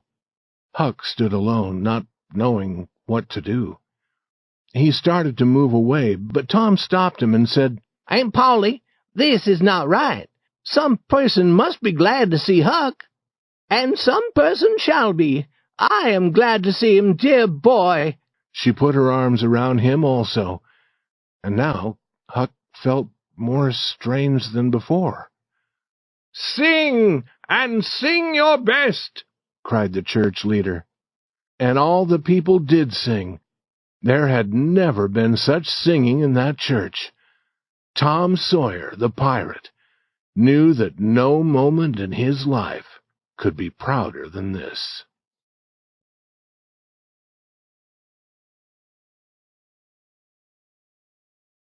Chapter 18. Tom's Wonderful Dream.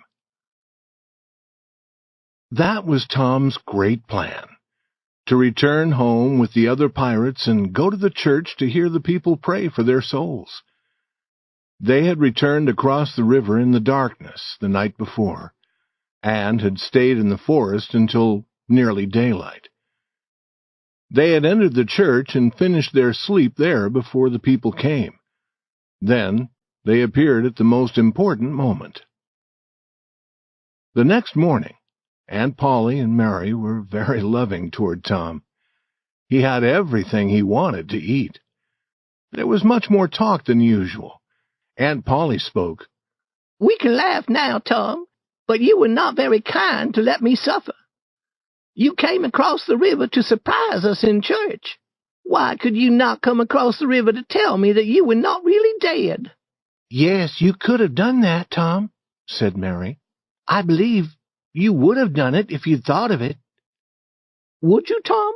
said Aunt Polly. Her face was brighter at this thought. "Would you, if you thought of it?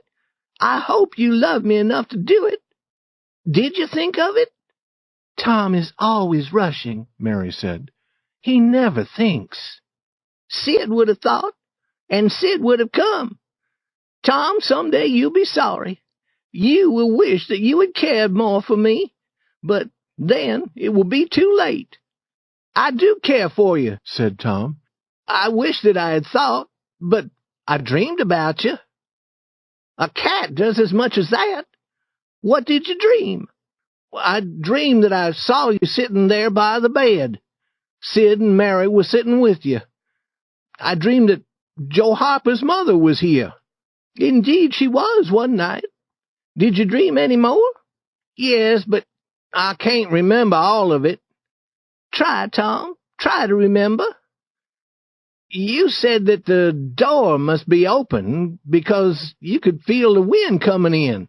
You said that was strange. And you told Sid—" "What did I tell Sid, Tom?" "You told him— you told him to close the door. And you were talking about me. I remember better now. You said that I was not bad. You said that I was only wild and full of life like any young animal. I never heard anything like this in all my life. And some people say that dreams are never true. Tell me more, Tom." And then you began to weep. "Yes, I did. I did." Then Mrs. Harper began to weep. She said that Joe was good also. And then you told all about my giving the painkiller to the cat. And then there was a lot of talk about finding our bodies and about praying in the church on Sunday. It is all true. And Mrs. Harper went home, and you prayed for me, and I could see you and hear every word. And you went to bed, and I was very sorry for you. And I had a letter for you. It was on a piece of wood. On the wood were the words, "We are not dead. We are away being pirates." I kissed you on the lips and went away again. Did you, Tom? Did you? She took him in her arms. "It was very kind, but it was only a dream," said Sid. "Be quiet, Sid. And Tom, here's a big apple for you. And now, you children go to school." Tom walked slowly and proudly, feeling that all eyes were watching him. Smaller boys followed him, proud to be seen with him. Boys of his own size tried not to show that they knew he had been away. But they did know. They wished that they had sun-browned skin like his. They wished that they were as famous. Tom decided that he no longer was interested in Becky Thatcher. Being famous was enough pleasure for him. When Becky arrived at school, Tom seemed not to see her. But he saw her playing with other boys and girls. He saw that she often came near him and looked at him, and he began talking to Amy Lawrence. Becky tried to go away from him, but her feet would not do as she wished. They carried her near the group around Tom. She said to one of the girls, "Mary, Where were you yesterday? I wanted to tell you about the picnic. Oh, whose picnic? My mother is going to let me have one. I hope that she will let me come. It will be my picnic, and I may ask those that I want. I want you and all my friends to come. She looked at Tom, but he was talking to Amy Lawrence. Now the others in the group began asking if they could go to the picnic. Soon all had asked except Tom and Amy. Tom turned away. Becky's legs were shaking and tears came to her eyes. She would not let the others see her sadness. She went away alone to think of what to do. When Tom saw her again, she and a boy named Alfred Temple were sitting together, looking at a book. Now Tom suddenly wanted to stop talking to Amy. He escaped from her and went to look again at Becky and Alfred Temple. And Becky seemed not to see Tom, but she saw him, and she saw that he was suffering, and she was glad. That Alfred Temple, Tom thought. Alfred Temple in his fine clothes. I will catch you. I will take you. And he began hitting the air as if he were fighting with the other boy. At noon, Tom went home. Becky again looked at the book with Alfred, hoping that Tom would see them. But Tom did not appear. Suddenly she began to weep. She left Alfred and walked away. Alfred followed, hoping to find some way to make her happy again, but she said, "Go away. I never want to see you again." Alfred was quick to understand. Becky had been trying to make Tom suffer. Alfred went into the school. He saw one of Tom's books and thought how he could hurt Tom. He opened the book to the page they were to study that afternoon. He destroyed the page in a manner that would make it seem that Tom had done it. Becky, looking in the window, saw him do it. She thought of telling Tom. Then she decided that she would not. She would let the school teacher beat Tom for what had happened to his book. Chapter 19. Tom Tells the Truth. Tom arrived at home feeling very sad, and his aunt's first words made him feel no better. Tom, I ought to beat you. Aunt Polly, what have I done? I went to see Mrs. Harper to tell her about your dream. Joe had already told her that you were here that night. Tom, I do not know what to think of a boy like you. I believed your story of your dream. I expected her to believe it. Why did you let me be such a fool? Aunt Polly, I wish I had not done it. I did not think. Oh, child, you never think. You never think of anything but yourself. You could think of enough to come here and laugh at our troubles. You could think to tell that story of a dream, but you could not think to save us from suffering. Aunt Polly, I know that it was bad, but I did not plan to be bad. And I did not come here that night to laugh at you. I came to tell you that we were not drowned. I did not want you to be sad. Tom, I would be thankful to believe that, but I doubt that you had such a thought. Yes, I did. It is the truth. I wanted to save you from being sad.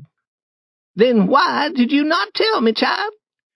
You began talking of Sunday and all the people praying for us in the church, and I began thinking about going there on Sunday. And I put my letter in my pocket and went away. What letter? The letter to tell you that we were pirates. I wish now that you had opened your eyes when I kissed you. Did you kiss me, Tom? Are you sure? Yes, I did, Aunt. Why did you kiss me? Because I loved you, and you were weeping in your sleep, and I was sorry. The words sounded like the truth. The old lady said, "Kiss me again, Tom, and then go to school."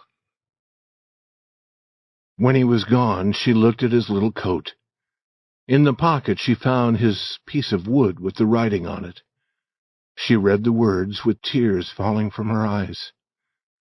Then she said, Now, I could forget anything bad that boy does. I could forget a million bad things.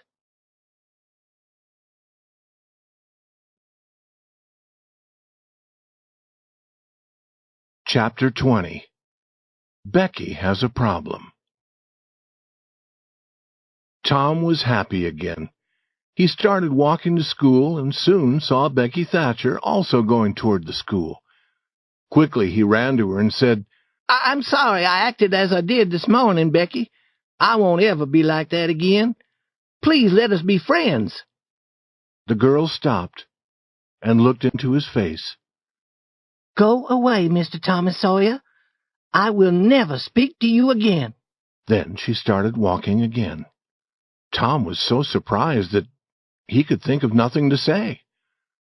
And he was filled with anger. If she were a boy, he knew that he would fight her. Becky was also full of anger. She was thinking of the pleasure of watching the teacher beat Tom for destroying a page in his book. She did not know that she would soon have trouble also. The teacher had a book that he was studying. Every day he would read some pages when he was not busy. Every boy and girl in the school wondered about this book, but none had ever seen its pages. Now, as Becky passed the teacher's table, she saw the book. She opened it and began to look at it. Then Tom appeared at the door. Becky hurried to close the book. Her hand caught the page, and suddenly it was in two pieces. Becky began to weep. You were bad, Tom Sawyer, to come and watch me. And now you will tell the teacher, and he will beat me. And what shall I do?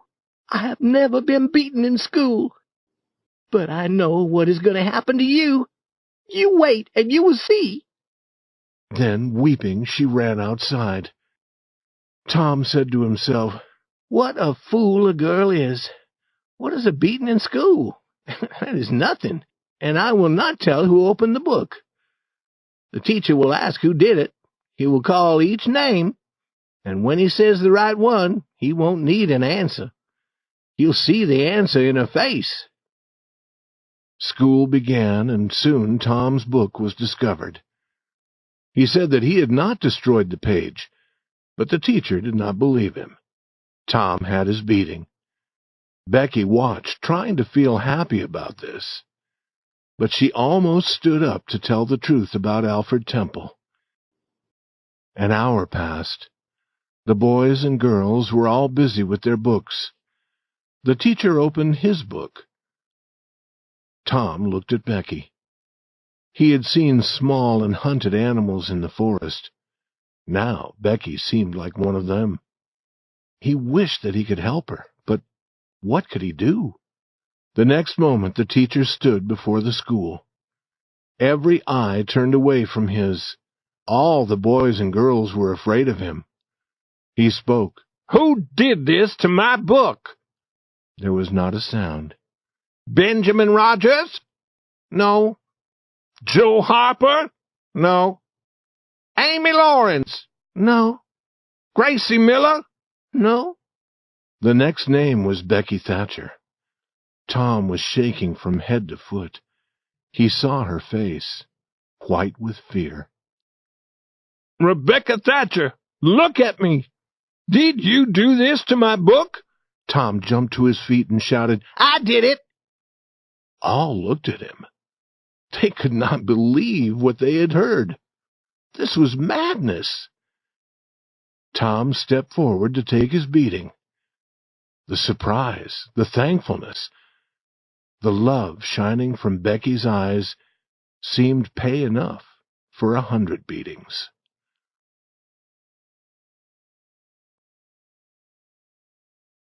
Chapter 21. Old Muff's Friend. Summer had come. For several months there would be no school. Tom discovered that the days were too long. He did not have enough to do. he decided to make a record of everything that happened. But nothing happened during 3 days. He decided that a record would be of no value. Becky Thatcher had gone away. During the summer, she was living in another town with her father and her mother. The thought of the fearful killing in the graveyard was always in Tom's mind. It was like a pain that would not go away. Then Tom became sick. For 2 long weeks, Tom remained in bed without knowing what was happening in the village. He was very ill. He was interested in nothing. Then he seemed to be better. But after a day, he was ill again. He was in bed for 3 more weeks. In the warm, sleepy village, something began to happen. A judge was coming to listen to the story of the killing in the graveyard. He would decide what to do about Muff Potter. Every person in the village talked of this. Tom could not escape from it. Every word made his heart beat faster.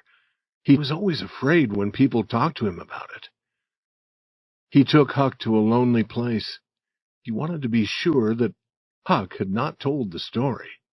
Huck, have you told about that? About what? You know what. Oh, no, I have not. Never a word? Never a word. Why do you ask? I was afraid. Tom Sawyer, we would not live 2 days if that story was told. You know that. Huck, could any person make you tell? If I wanted that Indian Joe to drown me, they could make me tell. Good. I think that we are safe if we do not talk, but we should make another agreement. It'll be more sure. They made another agreement, as before, signed in blood. What is the talk that you hear, Huck? Talk? It is all Muff Potter, Muff Potter, Muff Potter. It makes me want to go where no one can see me. I hear the same talk. They're going to hang him. Do you feel sorry for him sometimes? Almost always. Almost always. He has never done anything to hurt any person. He only fishes to get some money so that he can get drunk. He is really good. Once he gave me a fish when he really did not have enough for himself. And he helped me at other times when I needed help. He helped me also, Huck. He helped me to catch fish. I wish that I could get him out of jail. We can't get him out, Tom. And if we did, well, they would catch him again. Yes, but I do not like to hear what they say, for he never did that. And I do not like it either, Tom. The boys talked for a long time, but it did not make them happy. As night came, they were near the little jail. Perhaps they hoped that something good might happen. But nothing happened. They went to the window and gave Potter some tobacco. They had done this before. He was always very thankful for their gifts, and his thanks always hurt them. This time the hurt went deeper when Potter said, "You've been good to me, boys, better than the others in this town, and I won't forget. I won't. Often I say to myself, I was good to all the boys. I showed them where the good fishing was. I was their friend when I could be a friend. And now they forget old Muff and his trouble. But Tom does not forget, and Huck does not. They do not forget him, I say, and I won't forget them. But, boys, I did a fearful thing. I was drunk. That is the only way that I can explain it. Now I must hang for it, and that is right. It is best also. I hope that it is. But we won't talk about that. I won't make you feel sad. You've been my friends. But what I want to say is this. Never get drunk. Then you won't ever be where I am now, Stand where I can see you. It is a pleasure to see friendly faces when a man is in trouble like this. You're the only ones who come here. Good, friendly faces. Good, friendly faces. Now stand on each other's shoulders and let me touch your faces. Good. Let me touch your hands also. Little hands and weak, but they could have helped Muff Potter, and they would help him more if they could. Tom went home feeling very, very sad. His dreams that night were full of fearful things. During the next 2 days, he went to the town meeting house. The judge was there listening to the story of the killing. Tom wished to go into the meeting house to hear what was happening, but he forced himself to stay outside. Huck was having the same experience. They were careful not to meet each other. They would go away from the meeting house, but soon they would return. Tom listened when people came out. The news was always bad. At the end of the second day, people said that Indian Joe's story never changed. There was no doubt what the judge would decide. Tom was out late that night, and he entered the house through the window. He could not sleep for several hours. All the people in the village went to the meeting house the next morning. This was to be the important day. Potter, who appeared to have no hope, was brought in. All eyes were turned to him, and Indian Joe was there too. Then the judge arrived. Now a man was asked to tell what he knew about the killing. He said that he had found Muff Potter washing his hands in a stream. It was very early on the morning after the killing. Another man was asked to tell his story. He told about finding a knife near the doctor's body. Then a second man spoke about the knife. He knew that it belonged to Potter. A man who had studied law sat beside Muff Potter. He was there to help Potter. But he asked no questions as these men told their stories. It seemed strange. Was he not trying to prove that Potter had not killed the doctor? More men told their stories, and the man beside Potter asked them no questions. After a while, all the stories against Potter had been told. Then the man beside Potter stood up. He spoke to the judge. Your Honor, we plan to prove that Muff Potter was drunk that night. We plan to prove that he did not know what he was doing. But we have changed our plans. We wish to ask Thomas Sawyer some questions. Surprise appeared on every face, including Potter's. Every eye was watching Tom. He stood up and walked forward. He looked very wild because he was deeply afraid. The questions began. Thomas Sawyer, where were you on the night of the killing at about the hour of 12? Tom looked at Indian Joe. He could not speak. The people listened, but the words did not come. After a few minutes, however, the boy had more strength. Some of the people could hear as he said, In the graveyard. Louder, please. Do not be afraid. You were? In the graveyard. A cold smile appeared on Indian Joe's face. Then it was gone. Were you near Hoss Williams' grave? Yes. Louder, please. How near were you? As near as I am to you. Could you be seen? No. I was behind the trees at the edge of the grave. Was another person with you? Yes, I went there with... That is enough. We will call him when we need him. Did you carry something there? Tom did not answer. Speak, my boy. The truth is always honorable. What did you carry there? Only a dead cat. There was a little laughing. The judge ordered it to stop. we plan to show the bones of that cat. Now, my boy, tell us everything that happened. Tell it as you wish, but tell it all, and do not be afraid." Tom began slowly. Then his words came more and more easily. Every eye looked at him. With open lips, the people listened to his words, forgetting everything but his story. Now he came to the end. Interest became greater and greater. And as the doctor hit Muff Potter with the board, and Muff Potter fell, Indian Joe jumped with the knife, and Indian Joe jumped toward a window, striking all who tried to hold him. In a moment, he was gone. Chapter 22. Days of Delight and Nights of Fear. Tom was famous once again. The old people loved him, and the young people wished that they were like him. His name appeared in the village newspaper.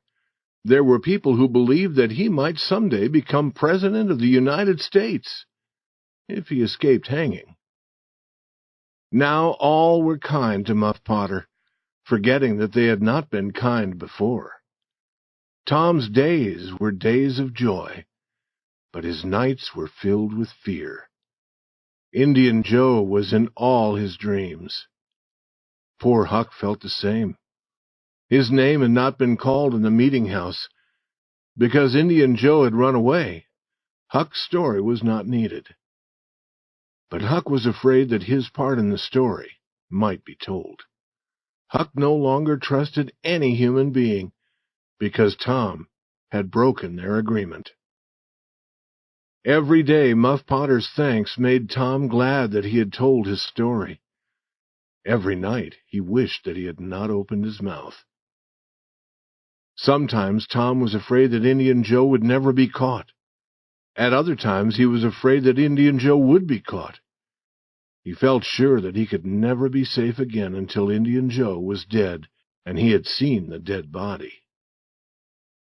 Indian Joe had not been found. The slow days passed. With each day, Tom became a little less afraid. Chapter 23. Dead People and Spirits. There comes a time in every boy's life when he wants to hunt for gold and silver that pirates have put deep in the earth. This desire suddenly came to Tom. He tried to find Joe Harper, but failed. He tried to find Ben Rogers, but Ben had gone fishing. Then he met Huck Finn. Tom took him to a place where they could be alone, and he explained. Huck agreed. Huck always agreed to do anything that would require time, but not money. He had no money, but much time. "Where?" said Huck. "Almost anywhere." "Do you mean that there's money in the ground everywhere?" "No, it is in very special places, Huck. Sometimes on islands, sometimes in old boxes under the end of a dead branch of an old tree, but mostly under the floor in a house where the spirits of the dead gather." "Who puts it there?" "People who take it away from other people." "Why do they put it in the ground? If I were rich, I'd spend the money and enjoy it." "I would too, but these people are different." "Do they never return to get it?" "Nope. They think that they will, but they forget where it is, or they die." "How are you going to find it, Tom?" "Where will you look? We tried hunting for gold on the island when we was pirates. I know where there's a house full of spirits, and there are old trees with dead branches everywhere." "Is there gold and silver under every dead branch?" "No, that would not be possible." "How do you know which one to choose?" "Choose all of them." "Tom, we shall be working all summer." "What is wrong with that? We might find $100 or valuable stones like diamonds. How'd you like that?" Huck's eyes were shining. "Give me the $100 and you can have the valuable stones like diamonds. Have you ever seen a diamond, Huck? I do not remember that I have. Kings have diamonds, and I've heard that some of them are worth $1 or more. Kings have hundreds of them. I do not know any kings, Tom. If you go to Europe, you'll see them jumping around. Do they jump? Jump? No. Why did you say that they jumped? Oh, I mean that you'll see kings everywhere. Not jumping. Why should they jump? But you will see many of them. The boys got some gardening things used for making holes in the earth. Then they walked 3 miles to an old tree with a single dead branch. They were very hot, and they sat in the shade of another tree to rest and smoke. Tom said, Huck, if we find some money, what will you do with it? Spend it before my father takes it and spends it. What will you do with yours? I will get married. Married? Tom, you would be a fool. Think of my father and mother. Fight. They were fighting all the time, I remember. The girl I marry won't fight. Tom, they're all the same. Who is she? I won't tell you now. If you marry, I will be more lonely than I am now. No, you won't. You will come to live with me. Now, we must start working. They worked for half an hour. They found no box of money in the hole that they were making. They worked for another half hour. Then Huck said, Is the money always so deep in the ground? Not always. Perhaps this is not the right place. They began on the other side of the tree. They worked without talking for a while. Then Huck stopped to dry his face and said, Where do we try next? There's an old tree on Cardiff Hill behind Miss Douglas's house. That might be a good place. But won't she take the money away from us? It is her land.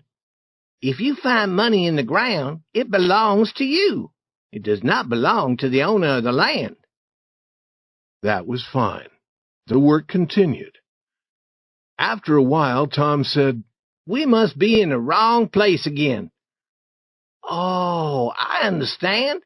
What a fool I was! We must know where the shade of the dead branch is under the light of the moon in the middle of the night. That is where we must hunt for the money. The boys stopped work and returned to the tree that night. It was a lonely place. They talked little. When they felt that the right hour had come, they found the shade in the moonlight under the branch and began to work. Their interest was strong. They worked fast. The hole grew deeper and deeper. But every time they found something hard in the earth, it was only a rock. After a while, Tom said, Huck, we are wrong again. We can't be wrong. We saw the shade of the branch. But perhaps the time was not right. We guessed. We did not know. We should stop trying, Huck said. We never know the right time, and I do not like the middle of the night with spirits of dead men around. I feel that there is one behind me all the time, and I'm afraid to turn. I feel the same, Huck, and they almost always put a dead man in the hole to guard the gold and silver. They do? Yes, they do. I've always heard that. Tom, I do not like to be where there are dead people. They will certainly cause trouble for us. And I do not like it. Suppose this one should lift his head. He's only bones now. Suppose his bones should speak to us. Stop that talk, Tom. That is a fearful idea. Huck, I do not like this place. We can try another. Where? The old house where the spirits gather.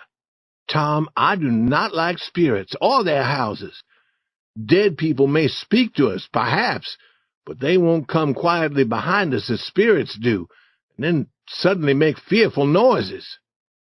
But, Huck, spirits travel only at night. We can go to the house in the day. That is true. But people never go near that house in the day or the night. That is because a man was killed there. But nothing is seen except in the night, and then only blue lights are seen. When you see those blue lights, Tom, you know that spirits are near, because only spirits use them. I agree to go to the house if you want to, but I do not think that it is safe.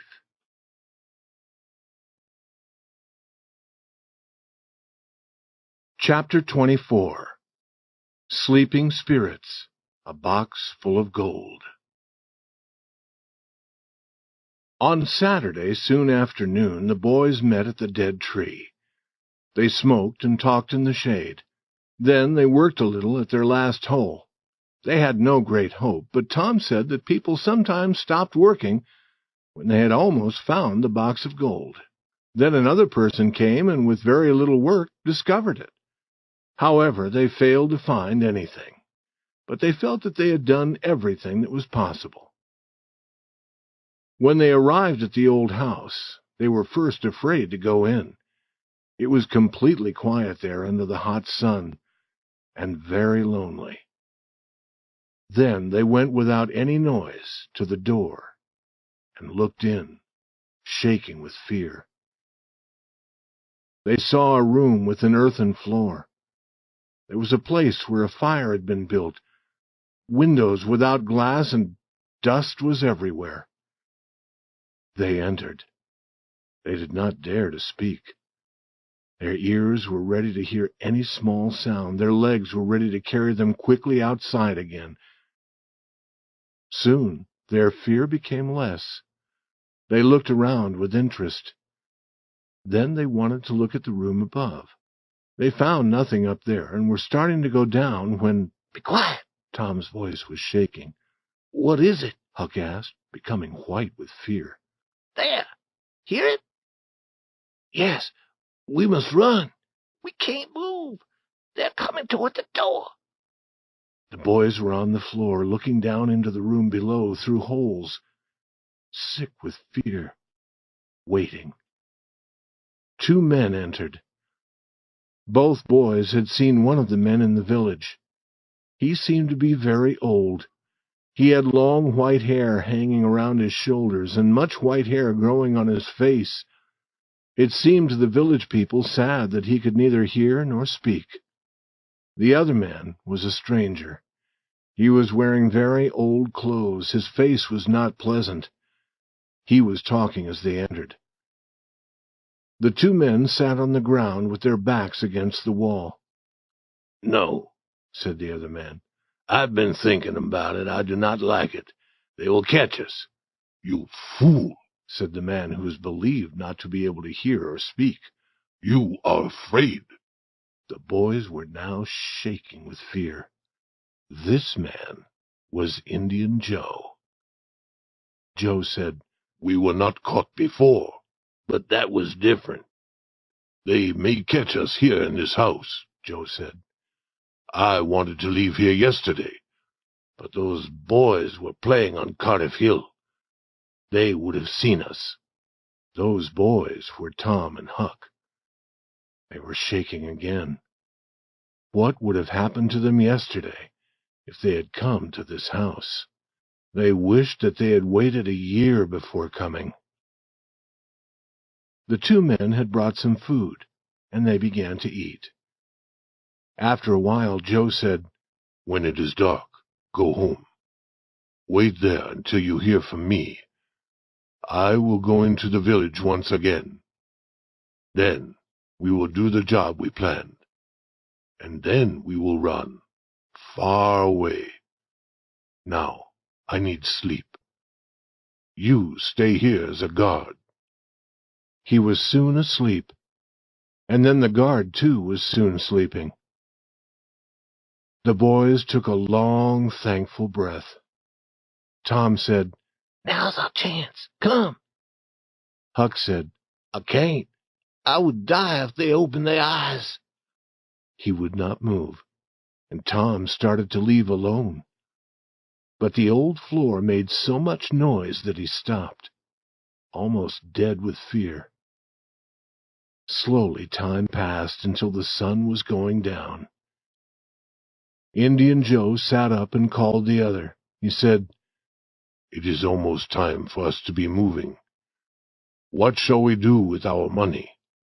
Shall we leave it here until we're ready to run? 600 silver dollars is heavy to carry. We can put it in the ground, deep." His friend agreed. He went to the place where the fire had been built, raised one of the big stones from the earthen floor, and took out a big bag of money. The boys began to forget their fears. $600 would make 6 boys rich, and they knew where Indian Joe was putting it. Indian Joe was in a corner making a hole in the ground with his knife. The boys did not dare to speak, but they looked at each other often. These looks were easy to understand. Their meaning was, "Oh, how glad we are now to be here." They heard Indian Joe's knife strike something hard. "Look here," he said. "What is it?" asked his friend. "It is an old box," Joe said. "Help me lift it." "No, I have broken it open." He put his hand in the box and then brought it out again. "Man, this is money." The two looked at the handful of money. It was gold. Now the men found the gardening things that the boys had been using and had placed in another corner when they came into the house. Using them, they started to work. They soon had the box out of the earth. It was not large, but it had once been very strong, with iron bands to hold the wood together. "There are thousands of dollars here," said Indian Joe. "Now it won't be necessary to do that job in the village," said the other. Indian Joe said, "You do not understand. I am not doing that job only for money. Wrong was done to me, and I am going to pay them for it. I need your help. Go home until I tell you to come." "What do we do with this money? Put it in the ground again?" "Yes." Delight for the boys above his head. "No." Deep sadness above. "Where did these gardening things come from? There was fresh earth on them. Who was here? We must take the money away. I have a good place for it. At the number 2 place, under the cross." "It is nearly dark enough to go." Indian Joe went from window to window, looking out. Then he said, "Who could have come here? Do you think they are in the room above us?" The boy's breath stopped. Indian Joe put his hand on his knife and started to go up. The boys could not move. Their strength was gone. They heard Joe coming. Then they heard the sound of breaking wood, and Joe fell to the ground. "No people are up there," his friend said. "They saw us coming and they ran. They thought that we were spirits or devils, and they are running yet." Soon the 2 men went out of the house, with the box of gold and the bag of silver dollars. Tom and Huck watched them through the holes in the wall. But would the boys follow? No. They were happy enough to get away from the house with no broken bones, and then return to the town. They did not talk much. They decided to watch in the town for Indian Joe and then follow him to the number 2 place. Tom had a fearful thought. Indian Joe said that he would pay wrong with wrong. Was he talking about us, Huck? Feeling suddenly weak, Huck almost fell to the ground. Chapter 25. Doubts. The adventure of the day troubled Tom's dreams that night. 4 times he had his hands on that gold. 4 times he opened his eyes and discovered that he had nothing. In the early morning, as he was in bed thinking of his great adventure, it all seemed strangely far away. It might have happened in another world or in a time long past. Then the thought came to him that the great adventure itself must be a dream. The amount of money was too big to be real. He had never seen as much as half $100 before. He decided to find Huck and let Huck talk. He would ask Huck no questions.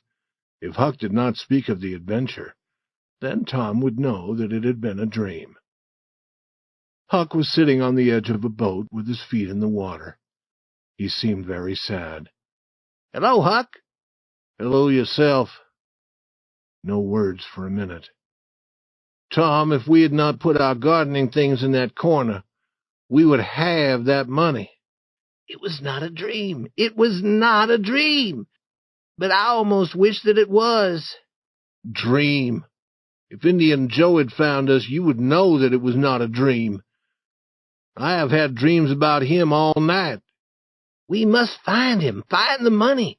We must find his number 2 place. Perhaps it is the number of a house." "No, Tom. The houses in this town do not have numbers." "Perhaps it is the number of a room in a public house for travelers. Those rooms have numbers." "Oh, that is the answer. There are only 2 public houses here. We can quickly learn about number 2.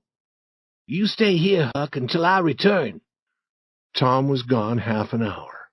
He learned that in one public house a well-known young man lived in room number 2.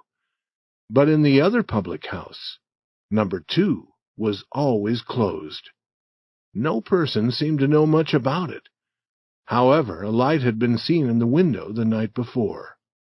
"That is Indian Joe's number 2, Huck." "I think you are right, Tom. Now what will you do?" "Let me think." Tom thought a long time. Then he said, "I would tell you. The door of number 2 opens on a little street at the back of the house. We must wait for a dark night. Then we shall try to get in. But if you see Indian Joe, follow him. And if he does not go to that number 2, it can't be the place." "I'm afraid to follow him alone, Tom." "It will be night. If I see him, and if it is dark, I will follow him. I promise. He might be going straight to that money. You must not weaken, Huck, and I won't." Chapter 26. Number 2. Huck as guard. They waited 3 nights. The 4th night was dark enough. The public house was closed at a late hour, but Tom and Huck were near. Indian Joe had not been seen. No other person had been seen in the street behind the house. The 2 adventurers moved quietly toward the door in the darkness. Huck stopped to remain as a guard, and Tom went forward. Then there was a long wait. To Huck, it seemed like hours. What had happened to Tom? Had he died from fear? Huck's breathing was very fast, and his heart beat madly. Suddenly, Tom came rushing out. "Run! Run for your life!" They never stopped running until they were at the other end of the village. There stood an old building, now not used. As they entered, rain began to fall heavily. "Huck, it was fearful. I tried and tried to open the door, and then suddenly it opened without effort. I stepped into the room, and, Huck, I almost stepped on Indian Joe's hand." "No." "Yes. He was there, asleep on the floor, drunk, I believe. I turned and ran." "Tom, did you see that box?" "Huck, I did not wait to look around. I did not see the box. I did not see any cross. I only saw a cup on the floor beside Indian Joe and more to drink. The room is full of it." "Tom, if Indian Joe is drunk, now is the time to get that box." "Is it? You get it." Huck began to shake. "No, I believe not." "And I believe not, Huck. Listen, Huck, wait until we know that Indian Joe is not in there. We can watch every night. Then we can go fast and get that box." "I agree. Let me watch all night and every night. You do the other part of the job." "I will." and now the rain has stopped. You go and watch. And when you want me at night, come to my window and make a noise like a cat. Chapter 27. The Picnic. Indian Joe's Job. The next morning Tom heard glad news. Judge Thatcher's family had returned. Both Indian Joe and the box of gold were not so important for a while. More good news made the day perfect. The following day Becky would have her picnic. Before 11 in the morning, the young people were at Judge Thatcher's house, ready to start. Soon the happy group was walking toward the river. They were going to ride down the river on the old riverboat. Sid did not go. He was sick. Mary stayed with him. Mrs. Thatcher said to Becky, "You return late. Perhaps you should stay all night at the home of a girlfriend who lives near the river." I can stay with Susie Harper, Mother. Good. And be a good girl. The boat took them 3 miles down the river, where it was tied to the shore. The crowd ran off the boat and into the forest. Soon shouting and laughing could be heard from many places. After a while all were hot and ready to rest. They met again near the boat and began to eat the good things they had brought with them. After eating, they rested in the shade of the big trees. Then there was a shout. "Who's ready to go to the cave?" All were ready. They got lights to guide them in the darkness and started to walk up the hill. The cave could be entered through an opening in the hillside. A door had been placed across the opening, but it was not closed. Inside was a small, very cold room. The walls were rock and always had water running down them. It was a strange pleasure to stand there in the darkness and look out at the green valley shining in the sunlight. But the strangeness was soon past, and the children began to play and run through other parts of the cave. None of these parts was wide, and some were very small. Some led to other rooms made of rock. Some of these were very big. The children could not see the top of them. A person might walk days and nights and never find the end of this cave. He might go down and yet further down into the earth, always finding new parts and new rooms. No person knew the whole cave. Only part of it was known, and people did not go where others had not gone before. Tom Sawyer knew as much of the cave as any person. The children walked for almost a mile before any of them started to return to the outside. Then one group after another began arriving at the opening on the hillside. They were surprised to see that it was almost night. The boat's bell had been calling for half an hour. However, they thought this end of the day's adventures was delightful. Only the captain of the boat was sorry that he had waited so long. Huck saw the lights of the returning riverboat. He was already watching for Indian Joe. There were clouds in the sky, and the night was becoming very dark. The people in the village began to go home to sleep. The village clock was striking 11, and nothing had happened. Huck also began to think of sleep. Then a noise came to his ear. The next moment 2 men passed near him.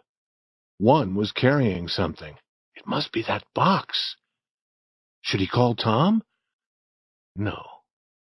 The men would carry away the box, and it would never be found again. He would follow them. Without shoes, as usual, Huck moved as quietly as a cat. The men went toward the river, and then, turning, went up Cardiff Hill. Passing the house of an old man named Jones, they arrived at the top of the hill. There, among the trees, they could not be seen. Huck stopped, listened, but heard no sound except his own heart. He knew that he was not far from the house of Mrs. Douglas, an old lady who lived alone. Then, very near, he heard a voice. It was Indian Joe. He said, "There are lights It is late, but she is not alone. I can't see any lights. That was the other man. Huck's heart was cold. This was the job Indian Joe had talked of? Mrs. Douglas had often been kind to Huck. Perhaps these men were planning to kill her.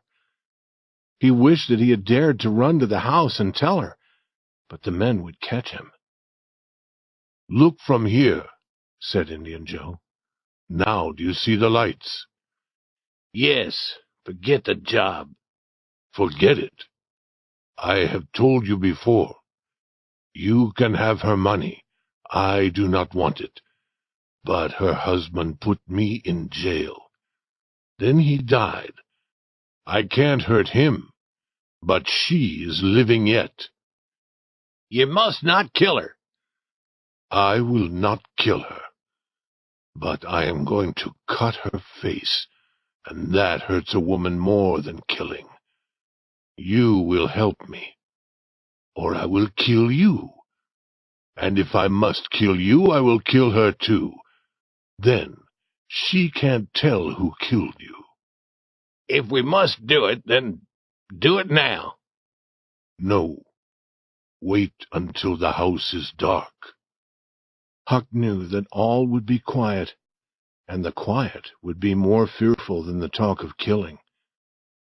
Very, very carefully, he moved down the hill. When he dared, he began to run. He arrived at Mr. Jones's house and beat on the door. Mr. Jones and his two strong sons opened a window and looked out. What is that noise? Who are you? What do you want? Let me in, quick. Who are you? Huckleberry Finn. Quick, let me come in. Huckleberry Finn, indeed. Is that a name to make me open a door? But let him come in, boys. What does he want? Please never tell that I told you, were Huck's first words. I would surely be killed, but Mrs. Douglas has been a good friend to me. I want to tell you. Speak, said the old man. We will never tell, boy. 3 minutes later, the old man and his sons, carrying guns, were going up the hill. Huck went only part of the way. Then he stopped behind a large stone and listened. Suddenly he heard the guns and a cry. He waited for nothing more, but ran down the hill as fast as his legs could carry him. Chapter 28. The old man reports. Hope begins to weaken. The next day was Sunday.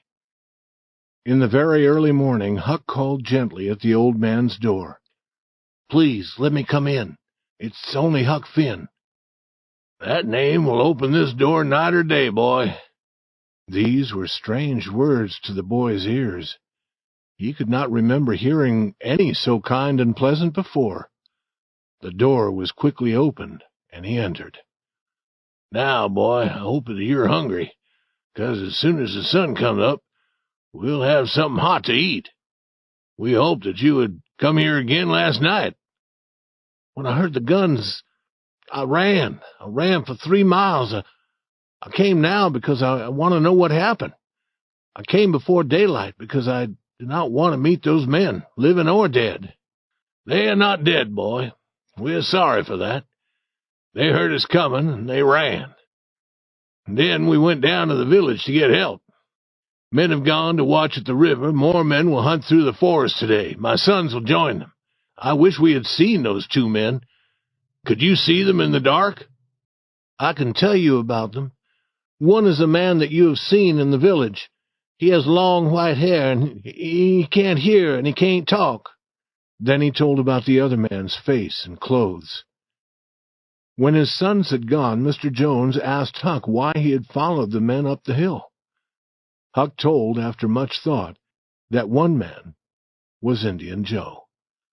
But he did not tell about the box of money. Soon people began coming to the house, and Huck went where they could not see him. Mrs. Douglas was among the first to come. She came to thank Mr. Jones for saving her from being hurt by the men. You should not thank me, he said. There's another person who did more to help you. but he does not want thanks." All the people in the village went to church early that day. They wanted to talk about the two bad men. The two men had not been found, and nothing had been learned about where they had gone. Leaving the church, Mrs. Thatcher walked behind Mrs. Harper. She said, "Is my Becky going to sleep all day?" "Your Becky?" "Yes, she stayed with you last night, I believe." "No." Mrs. Thatcher stopped suddenly. She seemed ill. At that moment, Aunt Polly joined them. She said, "Good morning, Mrs. Thatcher. Good morning, Mrs. Harper. I suppose that my Tom stayed with Fred or Joe last night without telling me, and now he's afraid to come to church." Mrs. Thatcher seemed more ill than before. She moved her head, saying no. "He did not stay with us," said Mrs. Harper. Her face showed surprise and a little fear. Aunt Polly also showed fear. "Joe Harper," she said, "have you seen my Tom this morning?" "No." "When did you see him last?" But Joe could not remember. People had stopped moving out of the church. The story traveled quickly among them. Children were questioned. No child could remember seeing Becky and Tom on the returning riverboat. It was dark then. No person had thought of counting the group.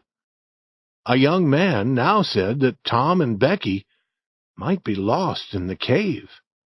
Mrs. Thatcher closed her eyes tightly. Aunt Polly began to weep. Within 5 minutes, bells were ringing and all the people were gathering. What had happened at Mrs. Douglas's house was not important now. In half an hour, 200 men were going either by river or by road toward the cave. Through the long afternoon, the village seemed dead. Many women went to visit Aunt Polly and Mrs. Thatcher. They wept with them, and that was more help than words. Through the long night, the town waited for news. But in the morning, only this news came: send more food and more lights. Mrs. Thatcher was almost ill, and Aunt Polly also. Old Mr. Jones came home from the cave at noon and discovered that Huck was sick. Mrs. Douglas came to care for him. Other men began to return from the cave, but the stronger men continued their hunt. They visited the far parts of the cave. They shouted, they shot guns, but they had no answer. Often a light would be seen far away, and they would think that the children were found. But the light always belonged to another of the hunters. The names Becky and Tom were found marked on a rock, and the string that had tied Becky's hair was found. 3 days and nights passed. Huck asked about Tom Sawyer. Mrs. Douglas said, "Quiet, child, you must not talk. You are very sick." She began to weep. There were not many now with enough hope or strength to continue hunting for Tom Sawyer. Chapter 29. Lost in the Cave, Found but Not Saved. Tom and Becky had started through the branching cave with the other children. Then they had had enough of the games with the others. They had walked farther, talking and reading the writing on the walls. People had put their names there. Tom and Becky also put their names on the wall. They came to a place where a small stream of water fell over the rocks. Tom went behind the waterfall to let his light shine through for Becky's pleasure. Behind this waterfall, Tom found an opening leading down, and he wanted to discover where this branch of the cave went. He made a mark on the wall to guide their return and started down, with Becky following. They continued farther and farther, making marks where they turned into a new branch, and discovering many wonderful new parts of the cave. One great room was full of hundreds of bats, which were hanging asleep on the walls. When the children entered, the bats came flying at the lights, and the children ran. They came to a dark lake and sat down at the edge. Now, for the first time, they felt the deep quiet of the place. Becky said, "It is a very long time since I heard the others." "Becky, we are far below them and far north or south or east or west. We can't hear them here." Becky was afraid. "We should return. Can you find the way, Tom?" "I think that I can. But there are those bats. A different way would be better." "We must not get lost. It would be fearful." They started, but every turn now seemed strange. Becky's tears began to fall. They stopped. Tom shouted. The answer was a deep quiet. It increased Becky's fear, and Tom began now to feel afraid. Becky said, "We must return to the lake, and then go through the room full of bats. It would be better than being lost." But Tom said, "Becky, I've been a fool." He had not remembered to make any marks. He had not expected to return to the lake. Tom, we are lost. We are lost. We never can get out of this fearful place. Oh, why did we leave the others?" She dropped to the ground and wept so loudly that Tom feared that she might die. He sat down beside her and put his arms around her. He said that he was sorry. He said that he should never have brought her so far into the cave. Then she said that she also had been wrong. They had both been wrong to come so far. They started to walk again. Each had a light. Now they decided to use only one light and save the other. They walked until they could go no further without resting. They talked of home, and their friends, and their beds, and they talked of sunlight. Becky's tears started again, and then she was asleep. Tom watched her. Slowly her face grew peaceful, and then he felt some peace. She opened her eyes, laughing, but suddenly the laugh ended. "Oh, I wish that I had never opened my eyes again. Oh, Tom, do not look at me like that. I shall not say that again." "We are going to find the way," Tom said. "We are going to try." They rose and started to walk, hand in hand, and without hope. Tom said that they must go quietly and listen for falling water. They found it, and sat down to rest again. Becky said, "Tom, I'm very hungry." Tom had saved a piece of the picnic cake. He took it from his pocket and divided it. They had cold water to drink. After eating and drinking, Becky was ready to move again. But Tom said, "Becky, I must tell you, our light is almost finished. We must stay here, where there is water."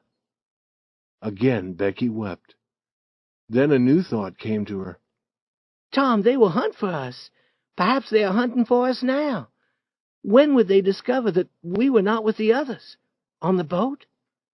"It'll be dark on the boat, but your mother will know that you have not come home." Now Tom learned that Mrs. Thatcher did not expect Becky to return home that night. Then their last light failed and darkness was complete. Becky wept a long time in Tom's arms. Neither knew how long she wept. Then both opened their eyes in the darkness and knew that they had been sleeping. Again, they did not know how much time had passed. Tom said that it might be Sunday. It might be a day later. But Becky would not talk. Her hopes were gone. The hours passed. They were hungry again. Tom had saved most of his share of the cake. He divided it. Then they heard a sound like a distant shout. Tom answered.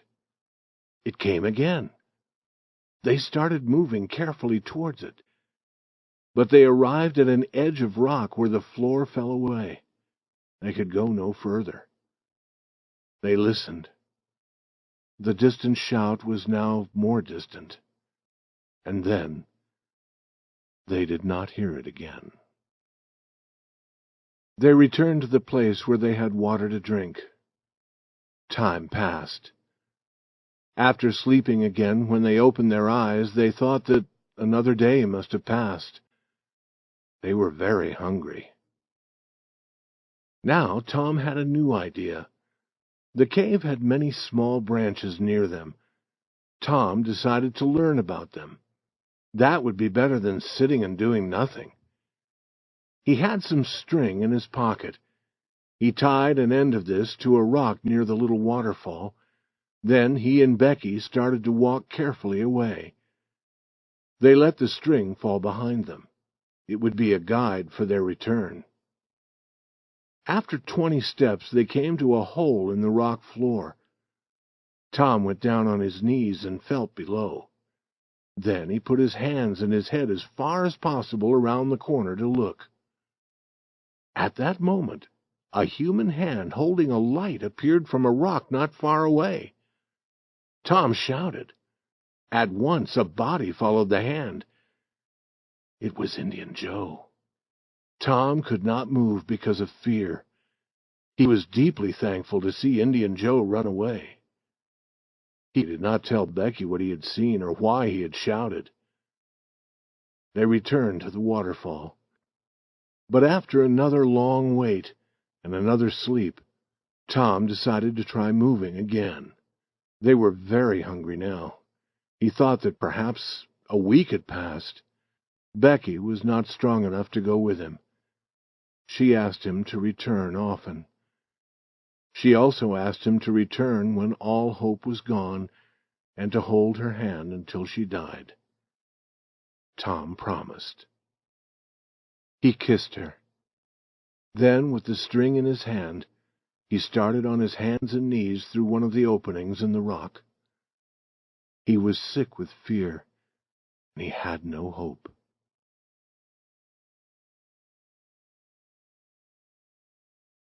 Chapter 30.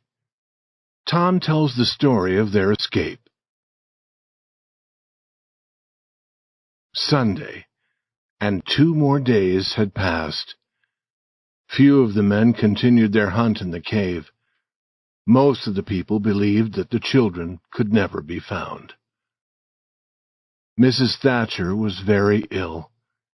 Aunt Polly's hair had changed from gray to white. Then, in the middle of the night, the village bells began to ring. In a moment, the streets were filled with people shouting, "They're found! They're found! They're found!" All moved toward the river and met the children as they were carried home. Aunt Polly's happiness was complete. Mrs. Thatcher's happiness would be complete when the news reached her husband. He was yet in the cave continuing the hunt. Tom lay on a bed telling the story of his wonderful adventures. They had gone in one direction as far as the length of the string. Then he had tried another opening. Then he had tried a third. He was ready to try another when he saw a distant light. He thought that it was daylight. He dropped the string and ran toward it, and put his head out through a small hole. And there was the great river on which the boat had brought them to the picnic. He told how he then returned for Becky. She did not believe him. She told him to let her die. But after a while she went with him.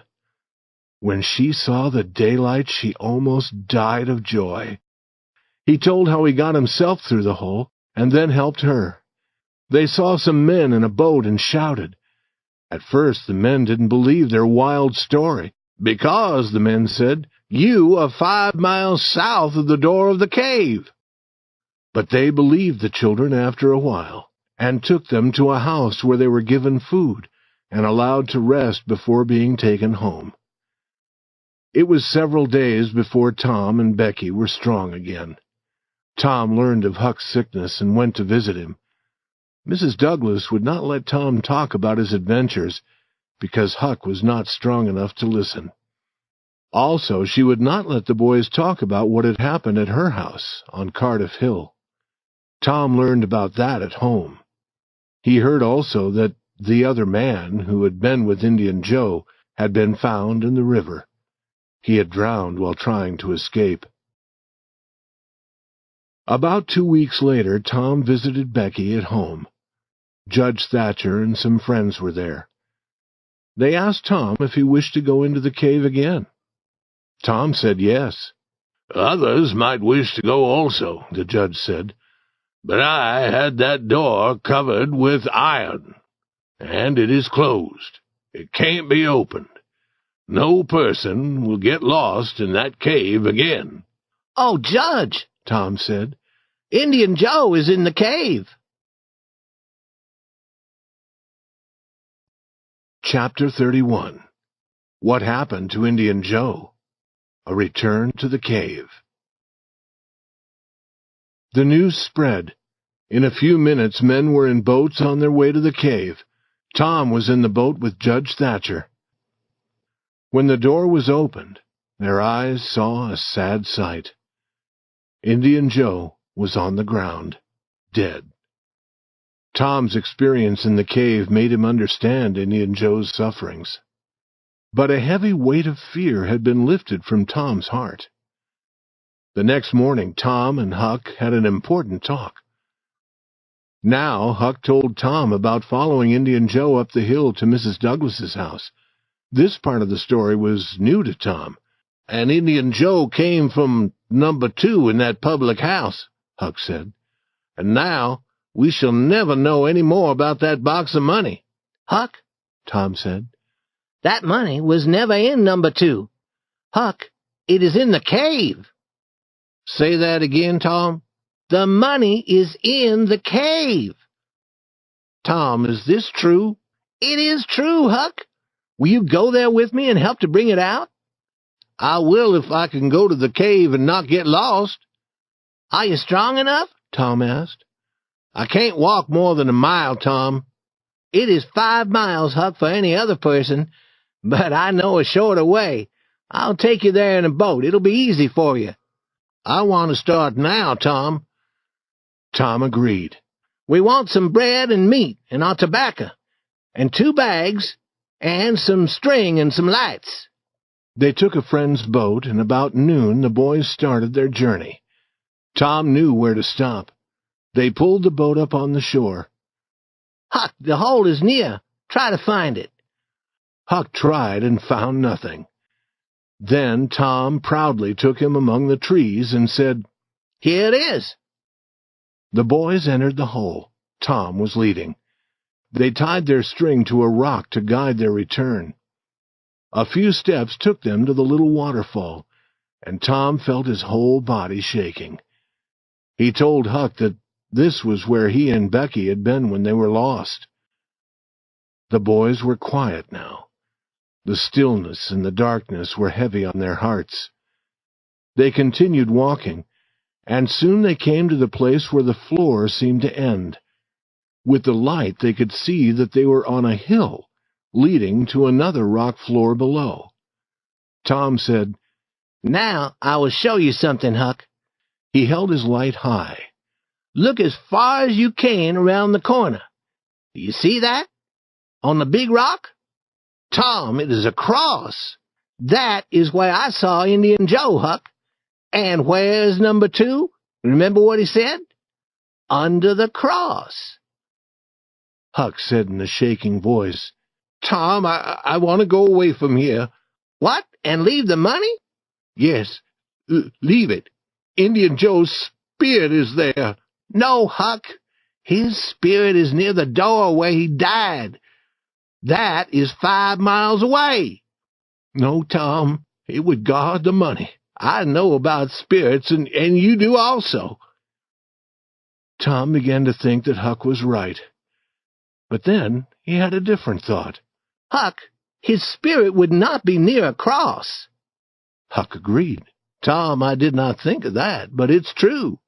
We must go down there and find the box. It was not easy to go down the hill of rock to the floor below. Tom went first, and Huck followed. Near the bottom of the great rock the boys found where some person had been eating and sleeping, but they found no money. Then Tom took his knife and used it to turn over the earth behind the great rock. The knife touched wood. Huck, you hear that?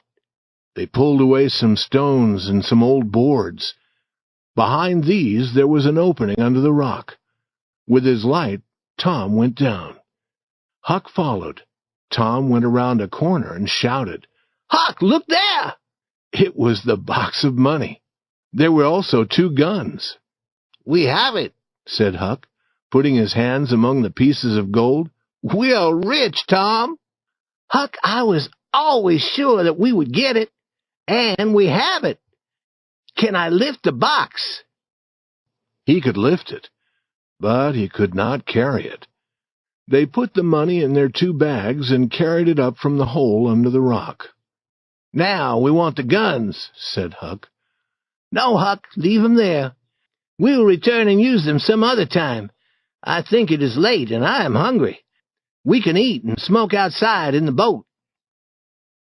After eating and smoking, they returned up the river. It was dark when they arrived at the edge of the village. Huck, said Tom, we will take the money to Mrs. Douglas's house. I know a place near there to leave it tonight. Tomorrow morning we can count it and divide it.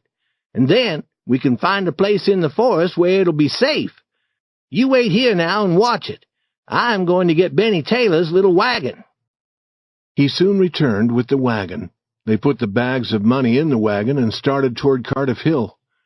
Near Mr. Jones's house they stopped to rest. Mr. Jones came out. "Who is there?" he said. Huck and Tom Sawyer. "Come with me, boys. They're all waiting for you. Let me pull your wagon. It is very heavy. What do you have in it? Nothing of value, I'm sure of that. Boys will always work for things of no worth. Hurry now." The boys wanted to know why they should hurry. "You will learn when you arrive." Soon they were entering Mrs. Douglas's house, leaving the wagon near the door. All the important people of the village were there. The Thatchers were there, the Harpers, Aunt Polly, Sid, Mary, and many more. All were dressed in their best clothes. Tom and Huck were covered with earth from the cave. Aunt Polly's face was red when she saw Tom's face and clothes. Mrs. Douglas took the boys to a bedroom and said, "Wash and dress now. Here are new clothes for both of you. Come and join the others when you are ready."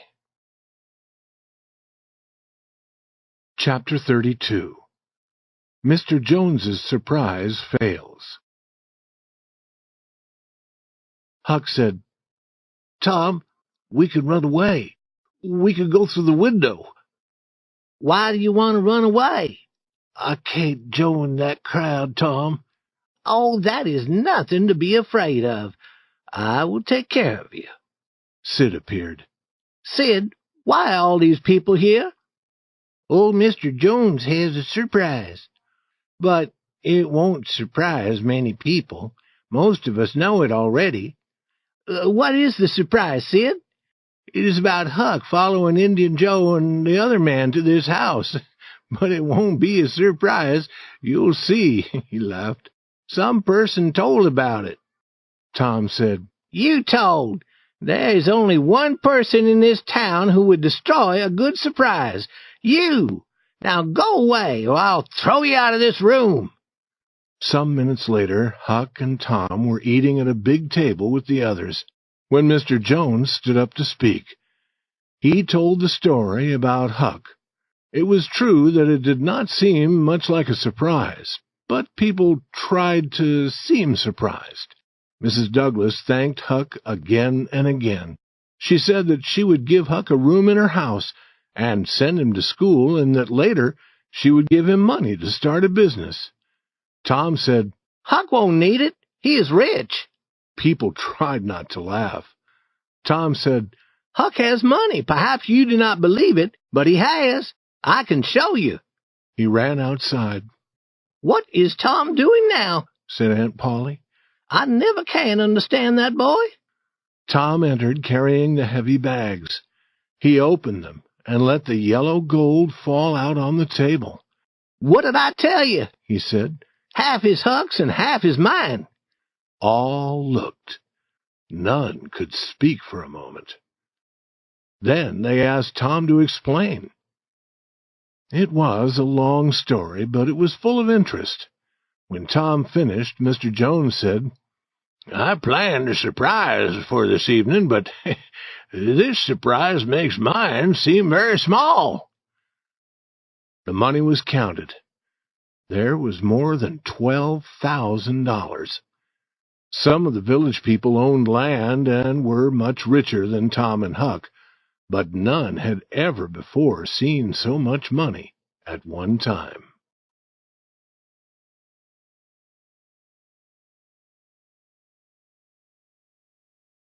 Chapter 33. New Adventures Planned. Tom and Huck's money was a great wonder in the poor little village. You may be sure of that. It was not easy to believe that the money was real. People talked and talked about it. People went hunting for more money. Boys went, and men went also. They hunted in every old lonely house. All watched Tom and Huck and listened to them. Every word they spoke had become important. The village newspaper had a story about them.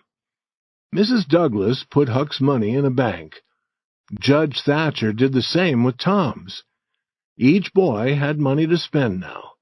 He had almost $1 for every day of the year. In those days, $1.25 a week was enough to buy a boy's food and clothes and to pay for his schooling. Judge Thatcher had a good opinion of Tom. He said that only a very wise boy could have brought Becky out of the cave safely. He expected Tom to become a great man. Huck Finn's life had changed. His sufferings were almost too great for him. Mrs. Douglas had taken him to her home. She kept him clean. He must sleep every night in a clean bed. He must eat like a gentleman. He must go to church. He suffered for 3 weeks, and then the next day he was gone. Mrs. Douglas and all the people in the village tried to find him. They were afraid that he had drowned in the river. Early on the 3rd morning, Tom Sawyer went to an old building outside the village. He found Huck. Huck had been sleeping behind the building. He was lying there now, happily smoking. He was covered with dust, his hair was wild, and he was wearing his old clothes. Tom asked him to go home to Mrs. Douglas. Huck's face became sad. "Do not talk about it, Tom. I tried it. It is not for me. She is good to me and friendly, but I can't live with her. I must get up at the same time every morning. I must wash. I must sleep in the bed. I must wear those good clothes. I can't move in those clothes. I can't sit down. I can't lie down. I can't roll on the ground in them. I must go to church. I must wear shoes on Sunday. We all live like that, Huck. Tom, I'm different. I can't live like that. It is easy to get food. Mrs. Douglas won't let me smoke. And she prays all the time. I had to leave, Tom, or I would die. When school begins, I would have to go to school.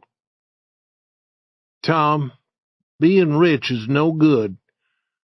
I wish I was dead all the time. I like these old clothes. I like this place to sleep. This is what I want, Tom. I'll give you my share of the money. You can give me 10 cents when I need it, but not often. I do not like what is easy to get. And you go now and explain to Mrs. Douglas." "Oh, Huck, you know I can't do that. And if you try longer, you will like it." "Like it?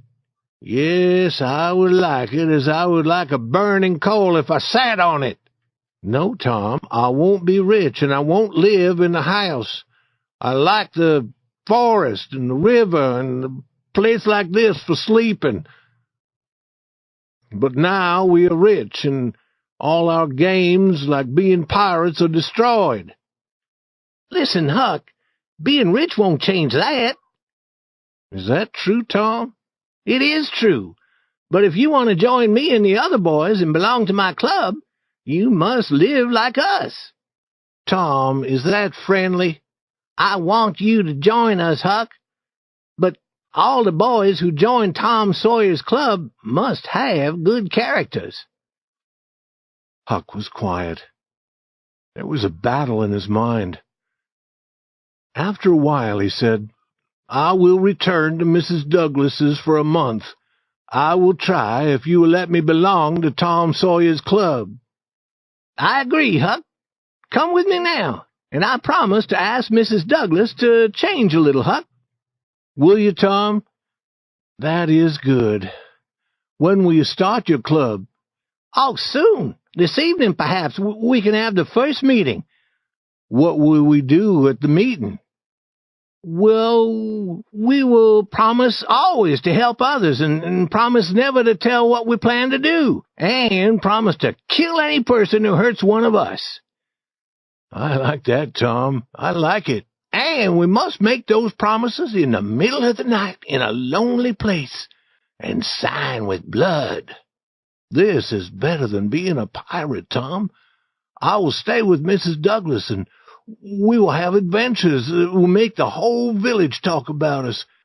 And then Mrs. Douglas will be proud because she took me into her home.